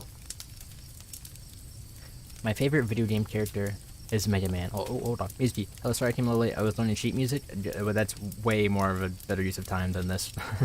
Don't blame me at all, Mizuki. Hello, Mizuki. We're about to read a creepypasta about Mega Man. Got a bud bite on my ankle, fully immersed. Damn. I have no bud bites to be immersed. I haven't been bitten by a bud in ages. Guess why? Guess why. My favorite video game character is Mega Man. Growing up, it was one of my favorite games to play. Back then, I've only played Mega Man 2 through Mega Man 8. That's a lot of Mega Mans. I could never find a copy of the original Mega Man. About a year after Mega Man 8 came out, I went to an old video game store to pick up Super Mario World, give it to my older brother as a moving out gift. When I found an old copy of the first Mega Man game with the rather unappealing cover art torn off and leaving bits and pieces of the leftover sticker, and Mega Man 1 written on it with a black marker. I've never played the original Mega Man before, so I decided to buy it. I went to the checkout to buy the 2 games. I asked the clerk what happened to the Mega Man games cover, and they told me that it was sold to him like that, and the previous owner, who was about 8, wanted to sell the game right away. I asked him if he knows why, and he told me that all the kid said was Yellow Devil, and the boy had a very scared look on his face, and wouldn't look at the clerk because all the kid could see was a red eye. So hard to find a copy of Mega... Is it? The original Mega Man? Is it hard? I found it pretty easy on the Xbox store, along with Mega Man 2, 3, 4, 5, 6. Pretty easy. The clerk then proceeded to tell me that he had gotten a newspaper that said the kid had been driven to insanity and landed into an insane asylum about a week after he sold the game. Now he's had this game for about a year or so. The kid kept hearing some noises that hurt his ears, and kept seeing things like an eye that would watch him wherever he went. A little puzzled by the story, I thanked the clerk and left. Eager to try out the game. Me when I ignore every red flag. The whole time I was driving home, I was wondering about the boy who went insane. Could it be because of this game? No, it couldn't. Besides, it is Mega Man we're talking about. How bad could it be? I went home and popped the game into my NES, and I was greeted with the title screen. I pressed start, and instantly there was a loud screeching sound coming from the game, with a picture of a red eye appearing shortly after, lasting for about a split second. That was quick. I was then greeted with the stage select screen. I saw all 6 robot masters: Cutman, Gutsman, Iceman, Bombman, Fireman, and I'm not gonna read the last one. You guys remember? It says it on here. Do you guys remember the last man? I played it. Who remembers? This is the first question on the Lux Resonus anniversary stream quiz. Who is the other man? It's a quiz. One thing I found odd was that the background was pitch black. The names of the robot masters were missing, and all the robot masters themselves had bright red eyes. Handsome man, hard man. It is neither of those men. It's Elect Man. That's your final answer. We have a quiz. There will be a quiz. I hope you studied. I hope you studied. My brother, who had played the game before, told me that Cutman was the easiest boss, so I decided to follow his advice. Was that the one I did first? Dr. Cutman. Okay. It's okay. It's not a real quiz. Maybe one's actually really hard to find. No joke. I think I paid like $6 for mine, and that was a good deal. Damn. Where was I at? I select Cutman, but instead of displaying the robot master's name after selecting him, it said, "Leave now." The clear points display was left unaltered. I started the level, and it was just a straightforward path. No enemies, no bottomless pits, nothing. It played Cutman's theme, which sounded nice, but as Mega Man started walking to the right, the theme became more and more demonic, slowing down in tempo and lowering in pitch. They do all do this, huh? At the end of the road was a boss door. I liked after reading the meta, the copypasta, that meta copypasta that we just listened to, the creepypasta, sorry. I liked reading a real one again, and just seeing all the things it made fun of. Recall correctly, OG cards from Mega 1 to 3 are like, you are tier popular, but didn't get a mass printing. Ah, interesting. Shout out to collectors making life harder on themselves, for no reason. Where to leave off?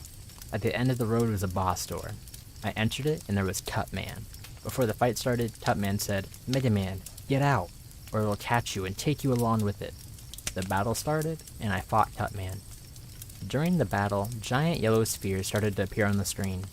They weren't coming from Mega Man. They were aiming at Cutman. The spheres latched and formed over Cutman, and he started screaming while the thing slowly killed him. After that, the screen went to black and showed a series of violent pictures of Cutman being suffocated, crushed, and torn apart by a yellow mass. All that was left of Cutman was his head and a couple of limbs, with blood all over the floor.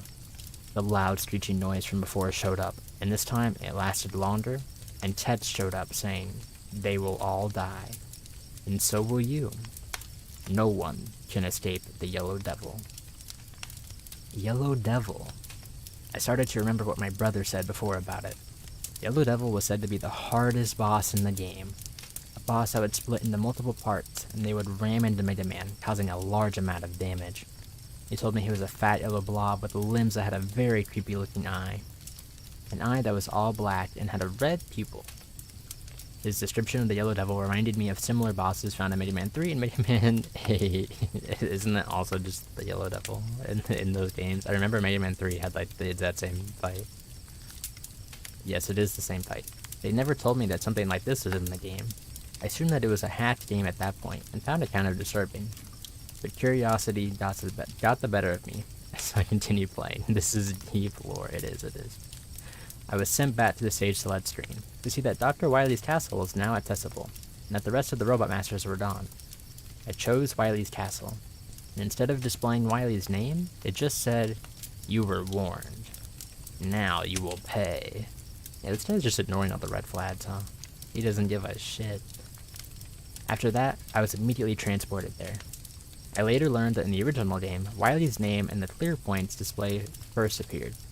Then Wily would summon his flying saucer and fly off inside it, and then the player would be teleported to the stage. Anyway, when I entered the stage, the sky was blood red. and the castle was destroyed, covered in flames and blood. Mega Man slowly walked into the remains of the castle to find Wily, Dr. Light, Roll, and the other robot masters on the floor. They all seemed to be dead, as there was blood on the floor and on their lifeless bodies. I walked up to them, and then texts from all of the characters appeared saying, "Why didn't you save us? Turn back now! It's going to kill you! You cannot escape! The red eye! The red eye!" And as Mega Man continued to walk forward, the yellow spheres from before came out from behind him at an incredibly fast rate, and formed a giant yellow creature with a demonic red eye.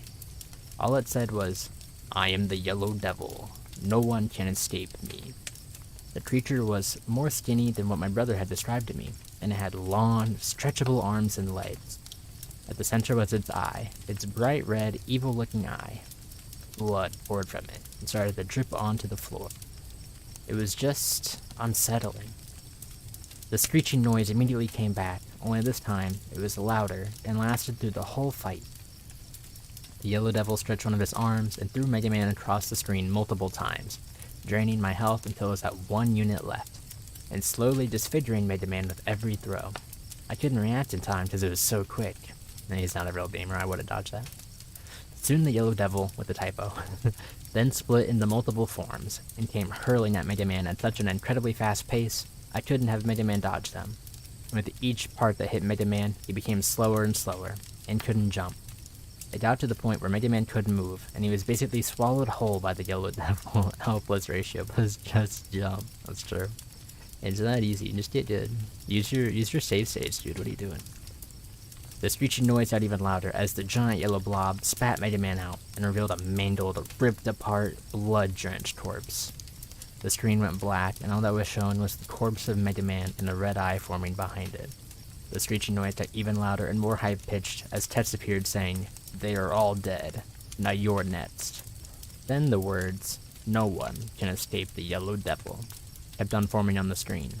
The text kept getting bigger, and the screech getting louder and high-pitched.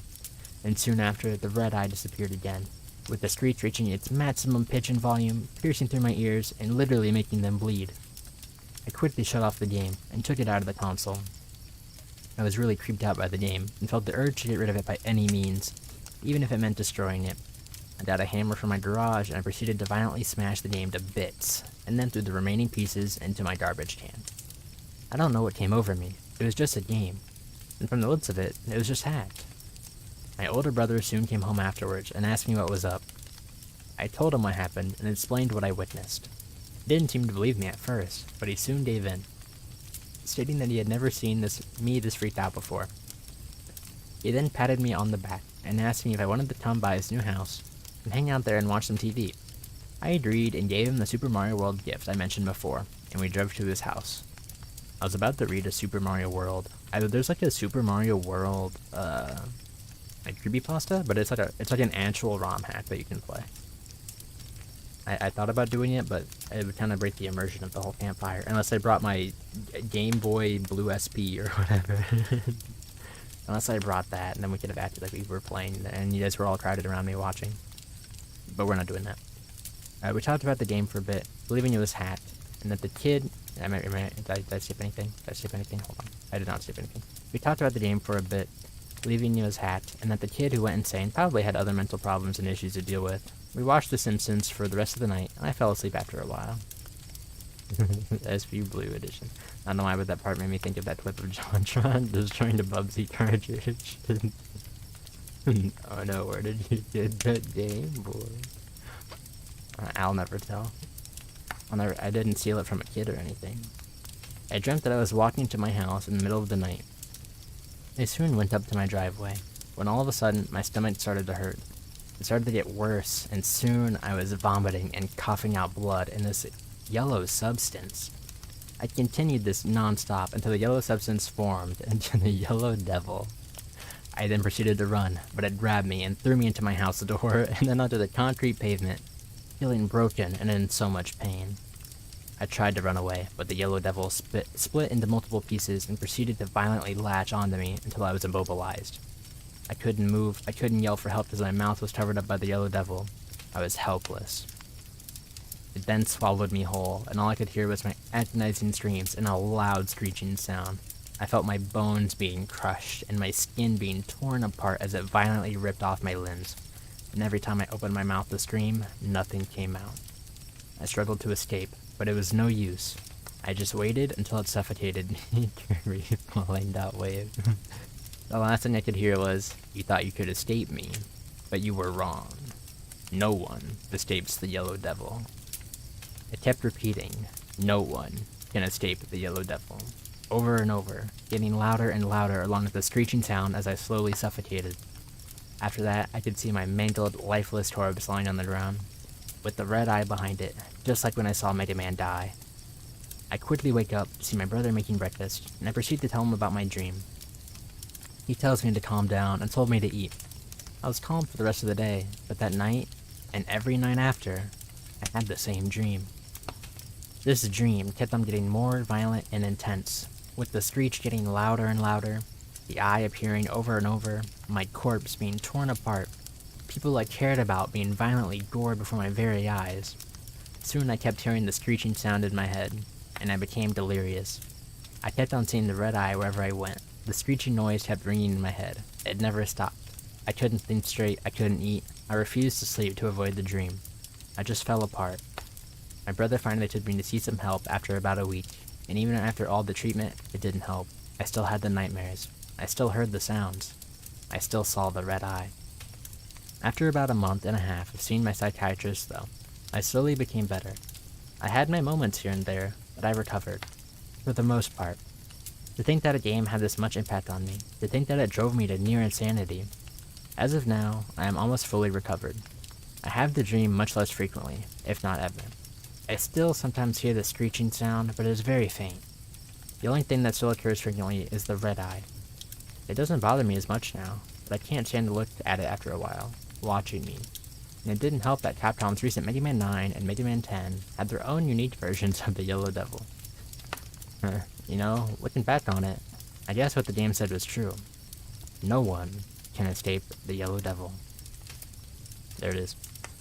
There's Yellow Devil. How'd you guys like it?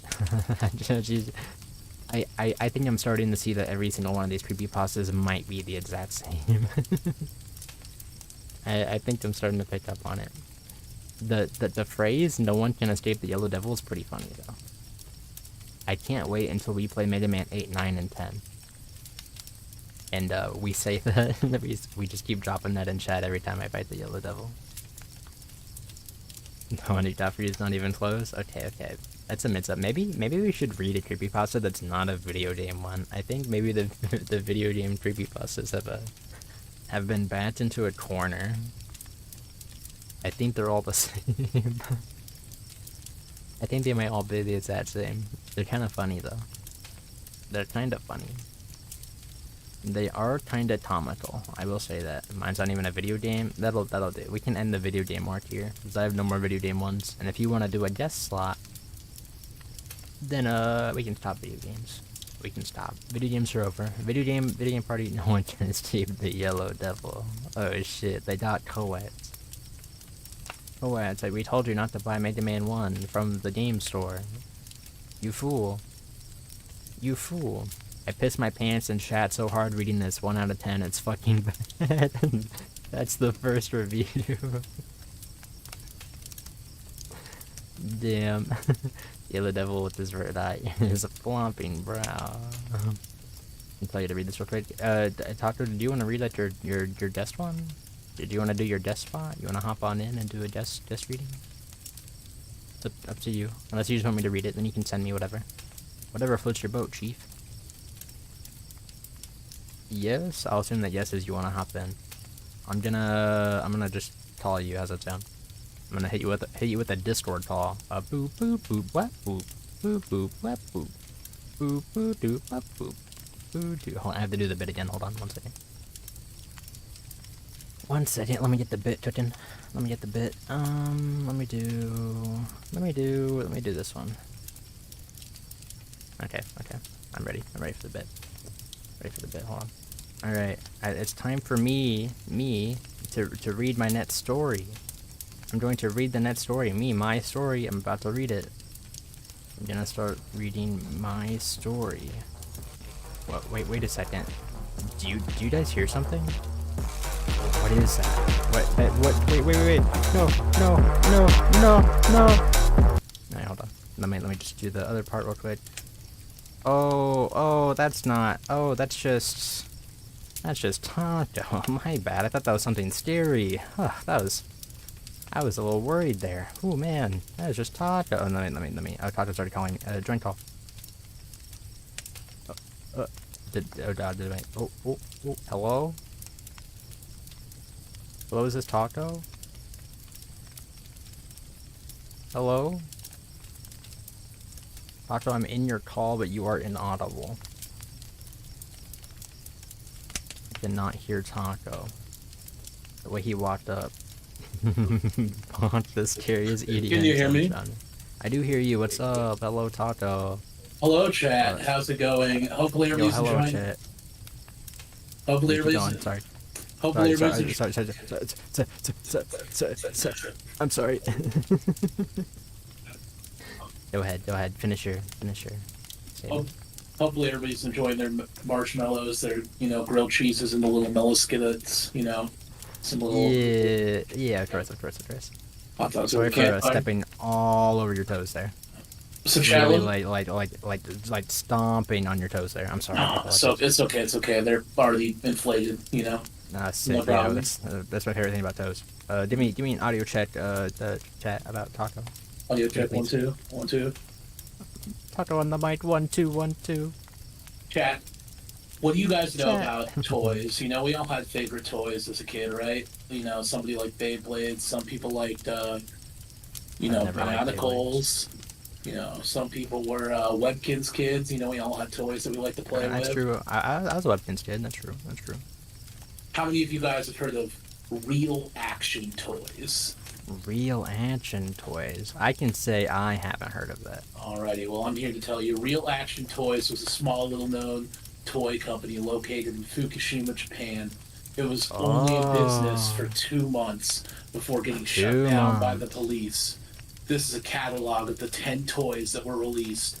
They were best known for their high technique, or let's say this is misspelled.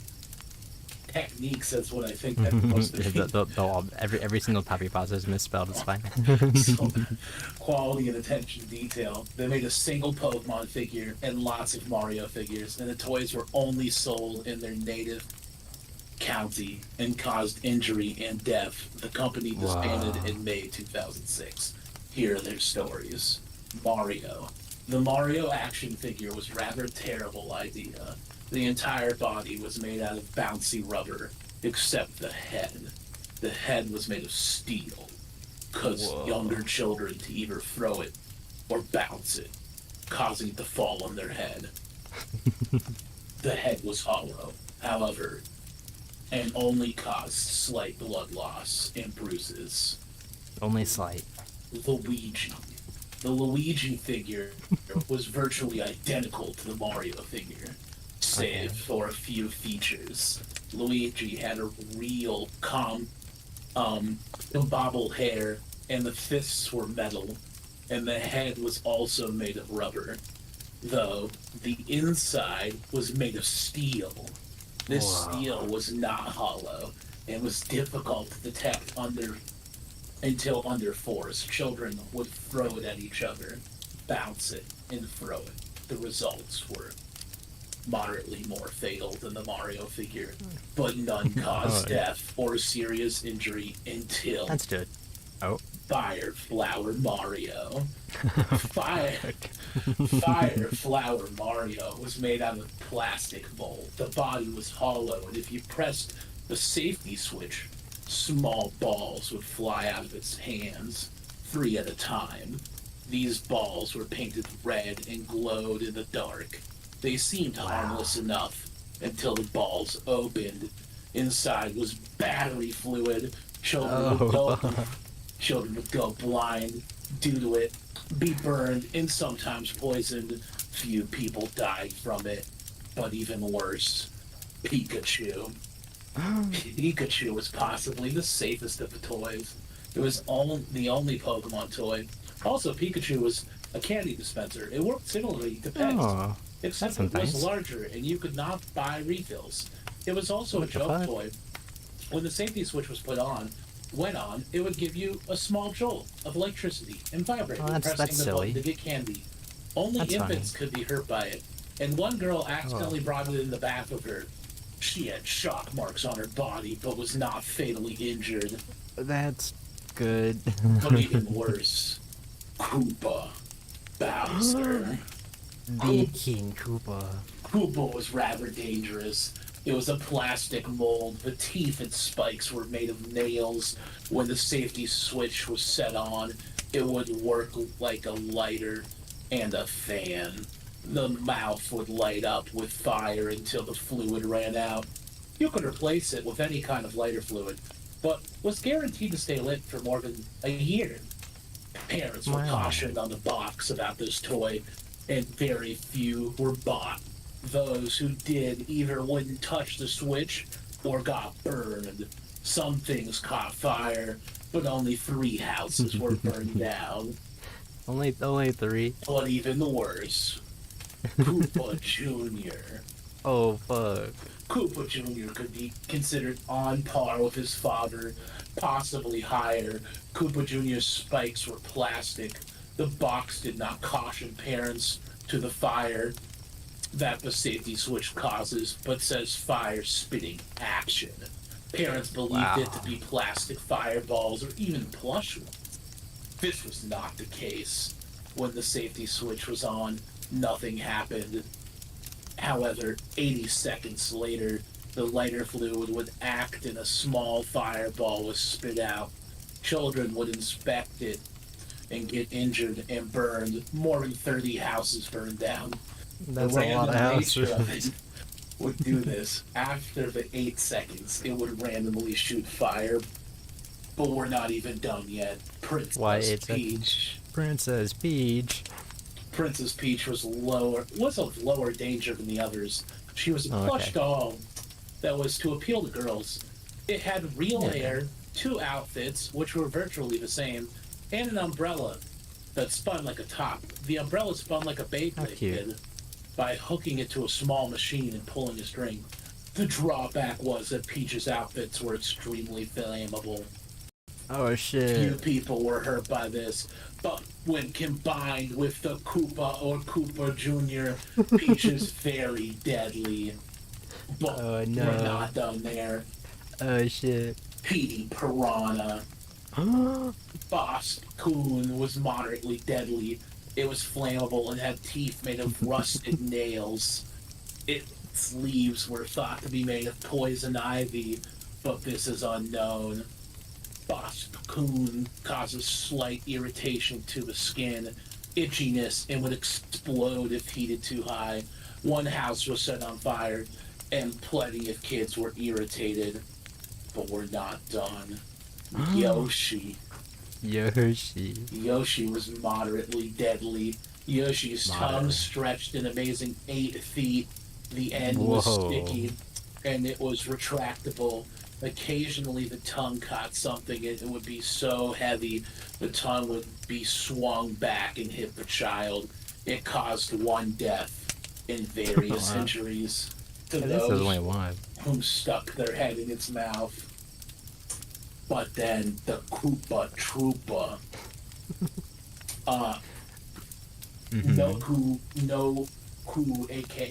Noku, aka Death Machine, was the most deadly. It was made of metal, and plastic. By pushing its head, arms, and legs in, it would spin around until the safety switch is turned off. Its shell was removable, but sometimes clamped to children's hands. Another shell was released. It was the invincible rainbow shell. When placed Wow. on the safety switch was pressed, it would spin extremely fast, causing seizures. It had rusty nails that shot out of the sides. The bottom was made of rubber and bounced every few seconds. Why did it A do that? shot fireballs every 8 seconds. Why did it do that? The toy caused various seizures, suffocations. The shell was sometimes put over the mouth of infants left alone with the toy. Fires and bleeding. The aftermath. Uh-oh. The company was disbanded when the toy designer and maker Toshiro Tajuru was sent to prison. The other facilities were given a warning after 6 years in prison and only 1 year left to go. Toshiro escaped. He has not been heard from, but recently the main facility went missing. Last Christmas, a few of the original toys were found in the fireplace on Christmas morning.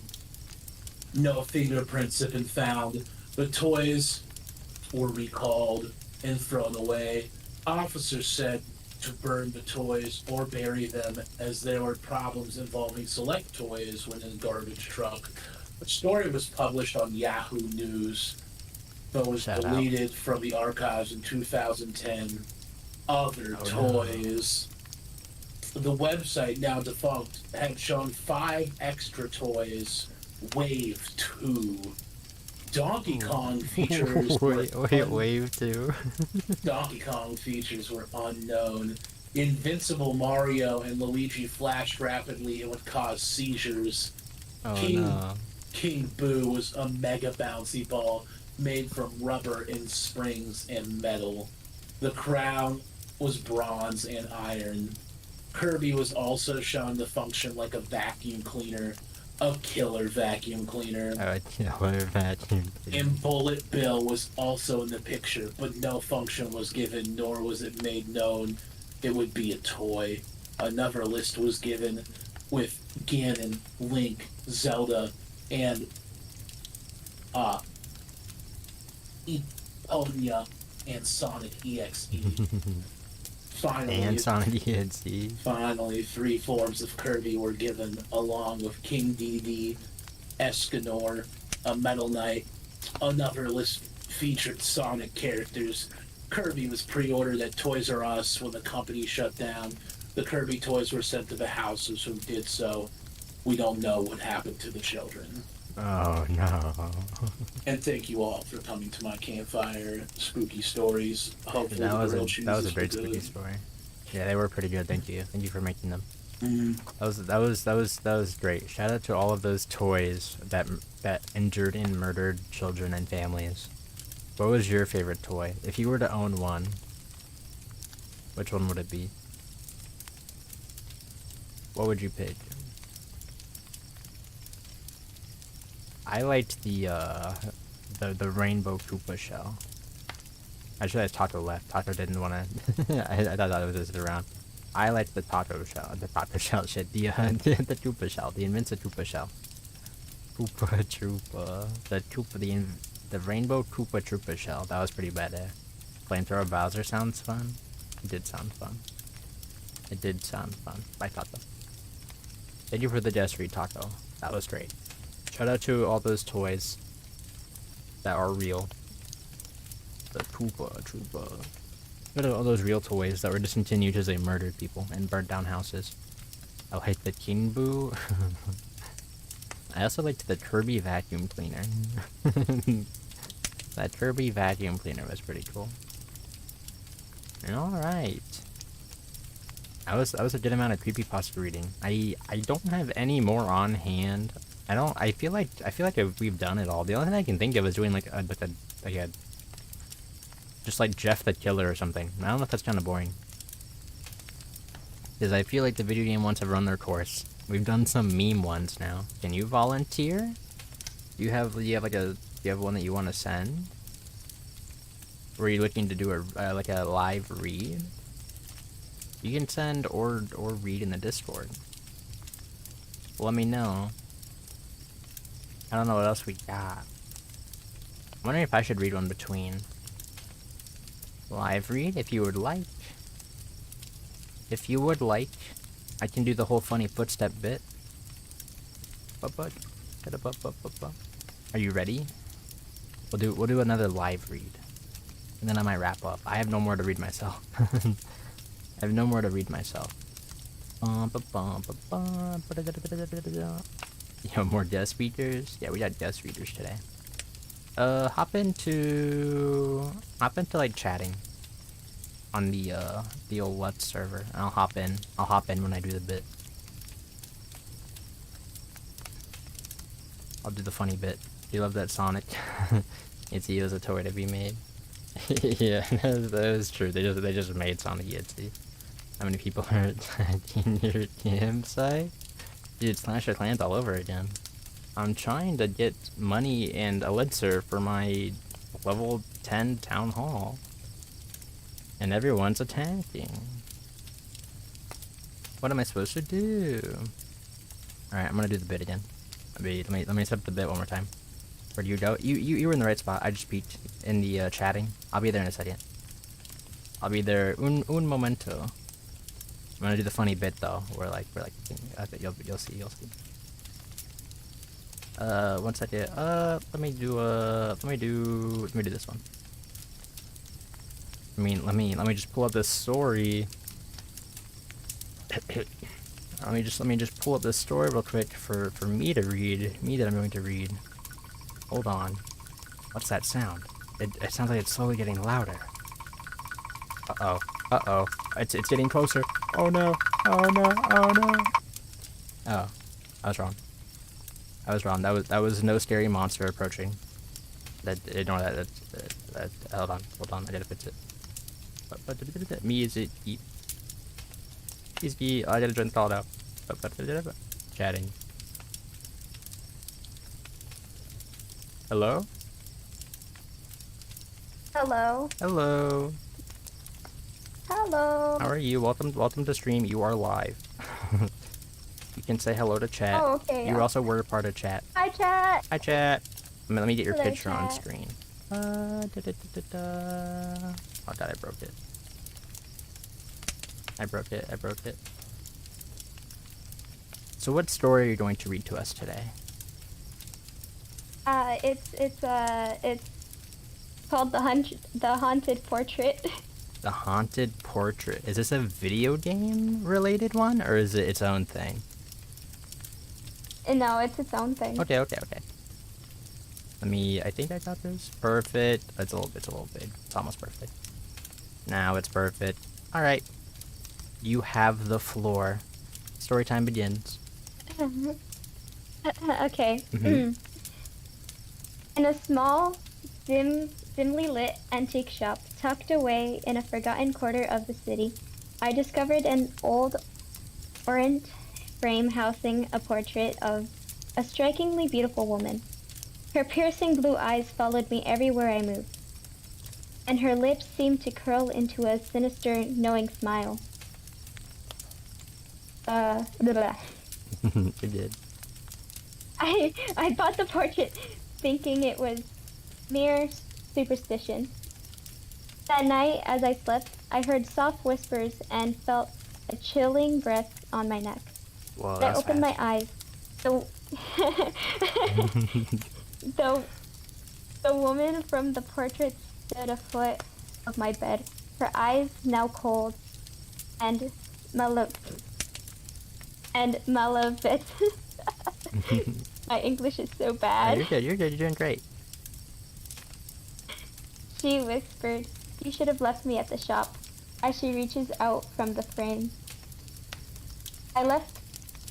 I took her back to the shop. After I turned her in, I left the shop, vowed to never seek out such cursed relics again. And the old man placed the portrait back in the dusty corner, where it was waiting patiently for its next unwitted victim. That's all. That was the whole story. That was so fast. That was a really It was fast so story. short. Where'd you find that? Yeah, it was. I have a few documents A few documents? that me and my friends. Yeah, I have a few documents for creepypastas during Halloween. Me and my friends would make a group chat in Discord, and we would just read some. It was one that I made. Oh, that was one that you made? Yeah. Impressive. We have another writer. That was good. Thank you, I thank liked you. that. Do you have any other ones? I feel like I had you here for Thank- just a short time. If you want to share, do you have any other ones?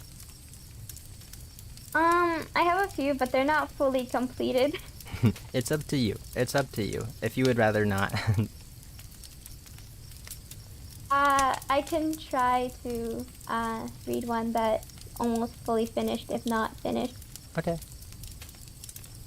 If you're good for it. Let me search up the document really Okay. quickly. No worries, no worries. That was cool. Well, now I wonder if I want to write one. I want to write a creepypasta. I don't know what to write about. Taco was the one who just did the last reading. He mentioned that he was writing one about me. I don't know if that ever came to fruition. Taco, do you ever get that cooked? That sounds goofy. Maybe I'll do that too. I'll write my own. A Lux Resonus creepypasta. I'm not a good writer though. Did you want to hear that? Okay, I found it. You found it? Alright. The floor is yours. Yeah, it's still short, but No, it's good, it's good, it's good. there. Short and sweet. In a remote village, nestled in an ancient forest, a legend told of a whispering forest. No village ventured there, for it was said eerie whispers emitted from the trees themselves. Wow. One day, a curious traveler entered the forest. As they walked deeper, the forest grew louder, beckoning them towards the trees. One of the trees was very odd. Its branches reached out, pointing at the traveler. Just as they were about to leave, a village arrived with a torch, saving them. The traveler left with a chilling reminder of the sinister forest, where secrets and doom awaited those who dared to listen. Whoa. So basically, it doesn't really make sense, but basically what it's supposed to be is that the traveler went inside the forest just out of pure curiosity, and it ended up and they ended up getting trapped in this, like, how do I say this, into this, like, you know how like sirens attract sailors? Oh yeah. It's basically that. So like the But with like the the whispers. Yeah, so they called to them. They were beckoning them in. Yeah. Gotcha. That was good. I do like these Thank short you. stories. Yeah, like Blue said, short and sweet. The perfect format for copying and pastaing. They're living up to the name. Well, now I want to write one. I like the idea of writing one now. I don't think I'm up to it, but it sounds fun. It sounds fun. I think you could do it. I'll give it a gander. that'll be my homework. I gave everyone else homework to do math, so I could do a little bit of homework to write a story. Thank God we're not camping in a forest tonight. Yeah, true. Yeah, thank God we're not in a forest right now. Hopefully no one hears any whispers at the campfire. I'll have to stop you. But those were great. Thank you very much for reading those. I appreciate you hopping You're on. welcome. It was fun. I think everyone else enjoyed them too. You did great. You did great. Thank you. Alright. I'm gonna... Especially that English isn't my first language. I think I did pretty okay. I literally couldn't even tell until you brought it up. It sounds very good. Thank you. Yup. Great job. Alright, I'm gonna bounce. Hey, bye. Bye. Shout out to Mizuki. Shout out. Those were good. Those were very good. Everyone here is talented. I'm impressed by everybody. Everyone's funny, or good readers, or good writers. I'm just some dork with a campfire behind him. And a goofy filter on screen. That was fun. This is fun. So apparently Kuro and Taco both have stories written about me. Either about me or for me. How do you guys want to go about it? I think that's a fun way to end stream, and I think we could start the wrap up. So I think Taco's is gonna be goofier, unless Kuro also wrote a goofy one. So maybe we'll save Taco's last. We can do Kuro's if you guys are both up to share. Kuro can go first. I'm changing the ending. Okay. Okay. Give me a second, I can send it to you? Okay. If you want to read, or I'll read. Whatever floats your boat. Whatever floats your boat. This is fun, though. I kind of like these, these streams, these not gaming streams. I mean, I'm a gamer, right? So I like them. But these, I like trying new stuff. This is fun. I'm glad we did it. I should try more new stuff. I should do more wacky projects. I see why Post does these. It's kind of fun. Instead of being some dork that holds a controller, do a little story time sesh. It's fun. I wonder what spooky walking noises we're gonna hear next. I might not have enough. Ooh, Taco sent his. Okay. I shouldn't read it. I'll wait for Kuro's.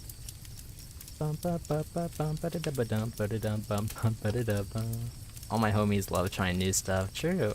That's what I'm gonna do my snowboard art this winter. My snowboard art.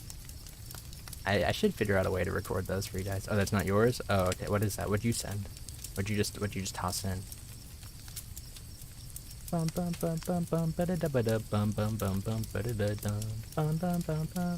Is this? I thought I read Scooby-Doo. I don't think this is a Scooby-Doo thing.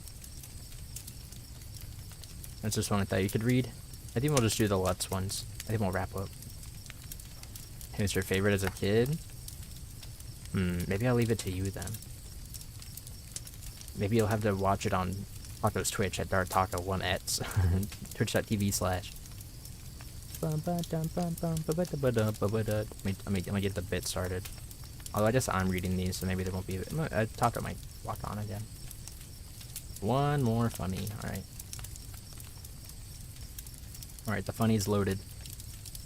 But yeah, like this snowboarding stuff that I wanted to do. I don't know how I'm gonna make that like content. Sorry, don't touch it. You are perfectly good, Kuro. Do not feel pressured. I will vibe. I will kill time. Do not feel pressured. You are good. Zool reading? Zool never appeared yet.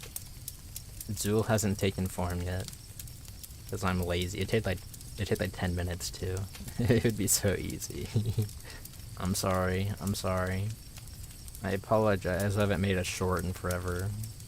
I'm barely making my thumbnails on time.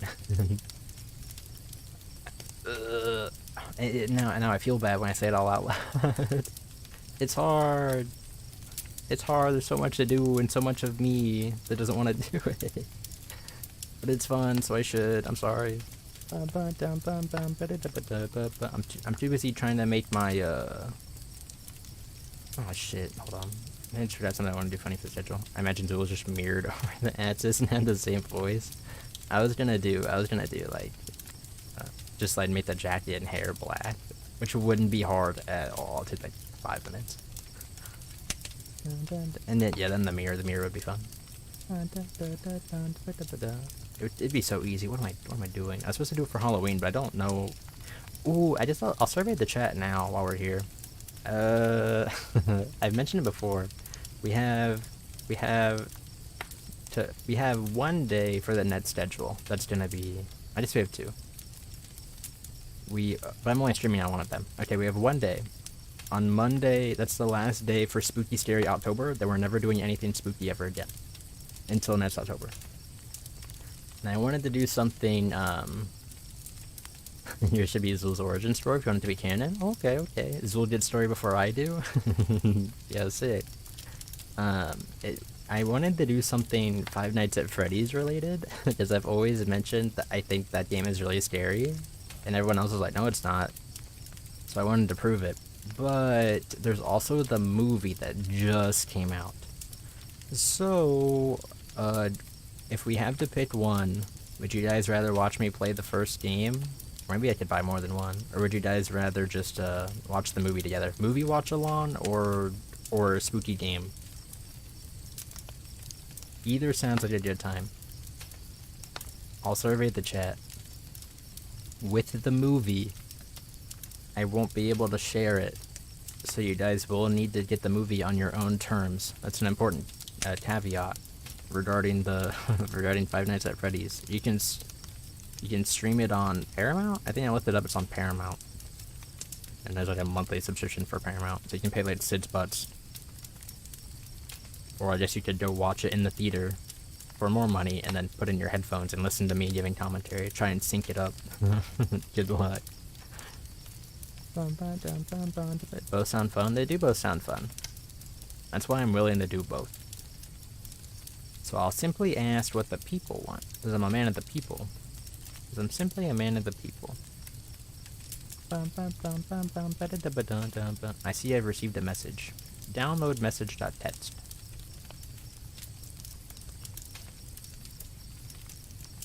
Save that in the downloads. Drop in the downloads, please. Open the text file.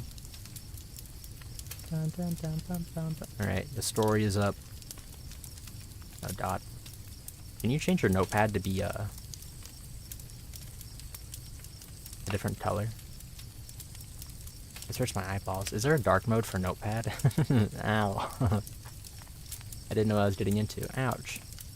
Alright, I'll live, don't worry. Shoot from the hip, feeling the game. Maybe he's getting mid feedback on stairs. Okay. It also will probably make better, like, content, just because you guys don't have to do anything. You know what I mean? You know what I'm trying to say? You know, actually I could open this in a different, program. I did open this with not... hold on. I know how to fix this. I know how to save my eyeballs. Open this in Notepad++ real quick. Yeah, I have Notepad++. Yeah, I made files in Lua. Yeah, I have Python files and JSON files in here. There we go. Now I can... Oh god, it didn't save any of the indentation. It's not worth it. It did not say... Alright, it's gone. Notepad++ sucks. I'm sure there's some setting I could have used to fix that. Alright, flashbang on screen. Story time. This one's written by Kuro. Should I... Maybe I should, like... ignore that. Oh god. Ignore that. Guest... Kuro. Story. Kuro. There you go. It all made sense now. I'm just Notepad++. Yeah, I did Notepad++. I'm a programmer. I need the best in the biz. Alright, guest story time. Kuro wrote this. I don't know if there's a title for this one. It might be called Message. I kinda doubt it. I kinda doubt it's spelled Message. Time to read. Time to read. Another day facing the white ceiling. I have no idea how long I've been here. I don't even remember how I got here. My entire world barely has any color now. White walls, white blankets, and mostly white machines that loudly track my heartbeat and vitals. The only other colors I get to see are the tables of the machines and the tubes connecting me to them. The dull brown of the restraints that held my hands to the railing of the bed. And the people here, whether it's their hair, their skin, or the clothes under their lab coats, or the body armor of the guards. The only thing that really comforted me was the rhythm of the heart monitor. I tapped my fingers along with the beat, trying to keep myself calm. You shouted at Lux Resonus horrific walls. Alright, that's the title. Official title just dropped. Day after day, I'm stuck in this room. I receive a shock from my collar when I have to be restrained for someone to draw blood and check my vitals, or bring me food. I'm only let out of them to test my telekinetic powers. At first, they were testing the limits of my abilities, how far I could throw something, the heaviest thing I could lift. Or it turns out I cannot lift a car. I can. Or couldn't might be the right word. Eventually, they began to enhance my abilities. I'm not sure what they were injecting me with, but it was painful. I felt like my entire body was on fire. And no matter how loudly I screamed, those doctors stared and scribbled the symptoms onto their clipboards. I hated them. I hated what they were doing to me. And for a long time, hate was the only thing that kept me going. I tried my old method of tapping my fingers to the rapid beat of my heart to keep calm. To try and stop screaming. But it didn't help. It didn't help. It didn't help. It didn't help. Help me! I lost my voice long before the pain dulled. How long did it last? Hours? Days? Months? I had no idea. The people in charge weren't exactly keen on helping me keep track. They only cared about the end result of their experiment. I just kept tapping to the beat of my heart. That was all I could do. The pain did eventually go away, but by then it just felt like a badge of skin. I didn't even move as they unhooked me from the machines and dragged me to the testing room. What were all these marks on my arms and feet? There were these purple lines that looked like cracks on my skin, as if I was made of glass. Is that from whatever they injected me with? What have they done to me? You're happy with the ending now? Okay. They shoved me into the testing room, shutting themselves inside the other. I could see them through the wide window staring at me, clipboards in hand. The guards glared at me with their guns ready. Inside the room with me were 3 cars. Experiment 109, begin recording, a woman's voice said over the intercom. Testing the effects of blank. I should have like a infrared loud buzzer noise. Testing the effects of after a long period of rest. Subject, try to lift one of the cars before you. I looked back at the 3 cars. How much longer can I do this? If I give them the results they want, will they let me go? Will they kill me? What if I don't cooperate? I put my hand on the collar. No, I don't want to hurt anymore. I held my hand out towards the car and thought about it. I actually lifted it. It didn't feel as heavy as it did before. That's it. Now let's see how high you can lift it. The woman on the intercom sounded really pleased. That should be reassuring, but it grated on my nerves. Still, I did what she said. I raised the car, higher and higher until my hand started to feel tired. Just a little further and it'll touch the ceiling. A little further. It was so close before it came crashing down. The sound of the metal and rubber hitting the floor was too loud. I covered my ears. The sound just reverberated in my brain. It was painful. Very good. Now try to lift to more than 1. I shook my head and lifted 2 of the cars like she said. There has to be a way out of here. Very good. You can set them down now. I put the cars down, then turned back around to the window. Now, let's see if you can block things being thrown at you. The door opened, and a guard wheeled in a cart. The cart had a stack of balls and... was that a gun? The guard picked up a ball and threw it at me. I flinched and instinctively held my hand out as I closed my eyes. When I opened them again, the ball was floating in the air before me. I let it go, and it dropped to the floor. The guard picked up 2 more and threw them. I didn't flinch this time, as I held my hands out and stopped the balls before they hit me. Before I let them go, the guard threw another one, and I was able to catch it without dropping the other 2. Very good. Now let's try the beanbag gun. You have to be kidding. I dropped the balls in disbelief as the guard picked up the gun. I got ready, he took aim, and... I managed to stop the beanbag just before it hit me in the face. And that was when something in me snapped. I launched the beanbag back at him with twice the force. I knocked him over, cracking the visor of his helmet. Somehow the gun ended up being tossed across the room. I did it. I hit him. And then I remembered the consequences. Quick, shock him. I flinched, prepared for the pain. But all I felt was a slight tickle around my neck. What are you doing? Shock him. It's not working, another scientist's panicked voice yelled over the intercom. What? It's not working. It's not working. I couldn't stop the smile creeping up from my face. They can't stop me. They can't hurt me. I pulled the IV needle out of my hand and lifted one of the cars. No, no, someone stop him. That was the last thing I heard before I smashed the car through that stupid window. Glass shattered and metal shattered everywhere. One of the tires popped off and rolled away from the wreck. I guess someone survived it because the siren began wailing.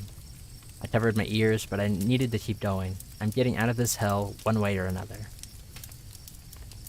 I stared up at the rain pouring down on me. It's been a few weeks. I had to lay low and avoid the police. I pretty much have nothing but the clothes on my back, and I get kicked around by people who are doing better than I am. I pulled up my hood and began to walk. I caught my reflection in a shop window. Those crack-like marks were all over my body, but they were more prominent around my right eye. I had heterochromia before, but now both of my eyes are the same shade of purple that marked my skin. I'm not satisfied with destroying the lab. This whole world is rotten. I tapped my finger to the rhythm of my heartbeat. This whole world will pay. I'll make it hurt the same way I did. That's the story. Damn.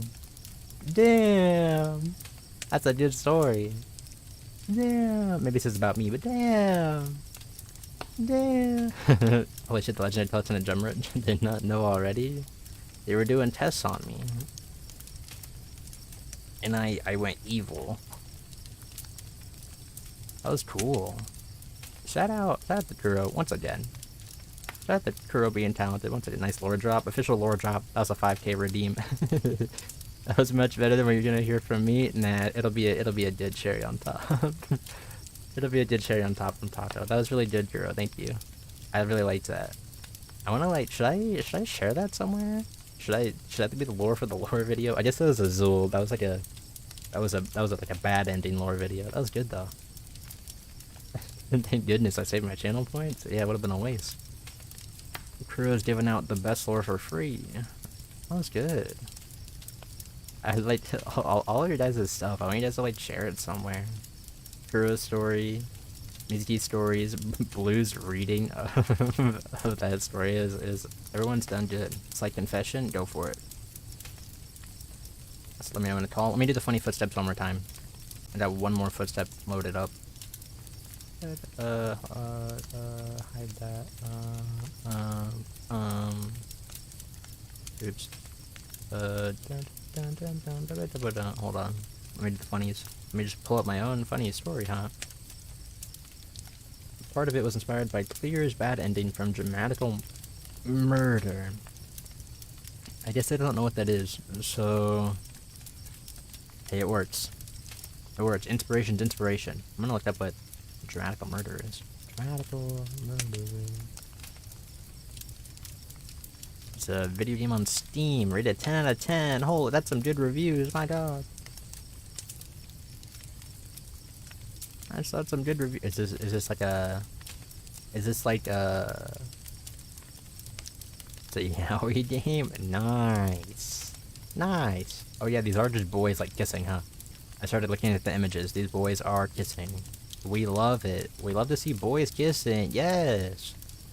Yes. Yes. I see pretty boys. Yeah, you've been watching a whole stream with one. Ding. Ding. Why isn't my wink working? I'm winking. Ding. Alright, more boy kissers in chat. Yes. Yes. Alright, let me read my last story. Taco, you can call now. They're sharing HP and Kirby. I'm a woman kisser? Yes, let's go. Yes. We love kissing men, women, or literally anybody else. We accept any sort of kissing around here. Kiss whoever you want to kiss. That's what it's all about. Kissing is always good. Amen. Amen. Yes, it does. Yes, it does. Alright, let me do the bit. Hold on. I'm gonna read a story. I'm going to read a story. My own story. It's mine. It's mine. Hold on, what's that noise? What's that spooky noise approaching? Oh my god, watch out! Oh, hold on. Oh my god, what's that scary? Alright, that's a bit... Is that the same one I played before? No, that was a different one. Okay, oh, that's silly me. That wasn't a scary monster approaching with the funny walk. It was just Taco. It was just Taco. Taco's back. Taco's back. Oh my god.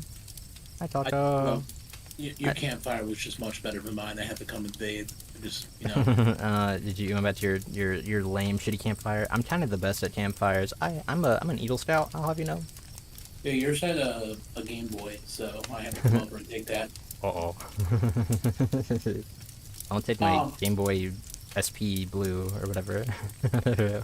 Full disclosure, chat, I wrote this in like 45 minutes, I think, in between like my work, like a couple days ago. And that's how we know it's gonna be a heater. And then I edited it a little bit. That's how we know it's gonna be a heater. It does have some appearances from some popular streamers. Okay. So hopefully some good ones. Yeah, I think so. The Game Boy Advance SP Blue. Are we ready, chat? Are we ready? Oh, chat's ready. Look at them. Look at chat. They're all ready. This is the story of a little yellow-haired drummer boy. His name was Lux Blood Resonus. Oh fuck. One day, Lux was in his room, eating some freshly baked cookies from his mom, cooking up his next stream, but he couldn't figure out what he wanted to play. He had played every rhythm game in existence. God, it's so real. He had run out of ideas. Very real. He thought about going back to Mario, maybe some Kirby, Not a bad idea. Maybe more Toho. Oh, okay. But all of a sudden, he got a DM on Discord from a pink flower he had never seen before. Oh. Who could it be? Who could it be? It was a link to a ROM file. Rhythm.exe. Oh, fuck. Oh, He fuck. downloaded it in excitement, but Oh, didn't look I'm an much idiot. into it. As to save the surprise for stream. Yeah, of course, of course. He spent the rest of the day like normal, shooting some hoops, swimming down by the pool, until people came up into his neighborhood. Then he went back to load up his stream. Mm-hmm. Like, I'm trying to figure out where I'm at. Sorry, Jeff. You're Much good. ado as he loaded up the Streamlabs and got to work. Hell He yeah. did his intro and said hi to Taco, Shay, and Blue in chat. All the people in chat. Started to play Rhythm.exe. Oh, fuck. He was immediately locked in by the killer sounds, Hell all yeah. the amazing colors. He just couldn't look away. And all of the anime. So much. Yes. He didn't notice the man in the white coat sneaking up behind him. It was his friend Post. Oh, hi, Bubs. He said, Lux, I haven't heard from you in weeks. He's in my house? Lux said, I had just started stream. What do you mean? Wait, what do you mean, Post? Post responded, no, you've been streaming for an entire week. Where have you been? Your mother is concerned. You won't leave your room. She didn't walk upstairs. But the entire time, Lux saw him, but he couldn't look away from the screen. Post tried to get his attention, but Lux was more focused on the game. I'm such a gamer. More and more on the game. His eyes started to bleed. He turned around with a creepy smile and said, join me. Post was creeped out and left. As he should. Or was he? In the game file was a sunflower seed, just like the one Post had left behind. This felt a little weird sensation to eat the seed, and he did. He hadn't had much to eat. I ate For the some reason, file. his mom hadn't been visiting him recently. He went back to gaming, ignoring his parents, not eating, but he started Classic. to drink a lot more water As and I opened should. up his blinds. The For instruments the first time. in the game started to sound like wood baritone instruments. Whoa. Lux tried to pull away, but he couldn't. He found himself rooted to the floor. Oh my god. Chad was horrified as he started changing. He heard the mad cackling of a man with the coat behind him. As he slowly turned around, he realized his face was growing branches. Oh fuck. He was turning into a tree. The tree bared fruit, producing more seeds and sending all of his viewers to a different chat. The post is streaming, and all the viewers were cursed to watch Sonic for eternity. The views and creating more seeds for his immortality plans.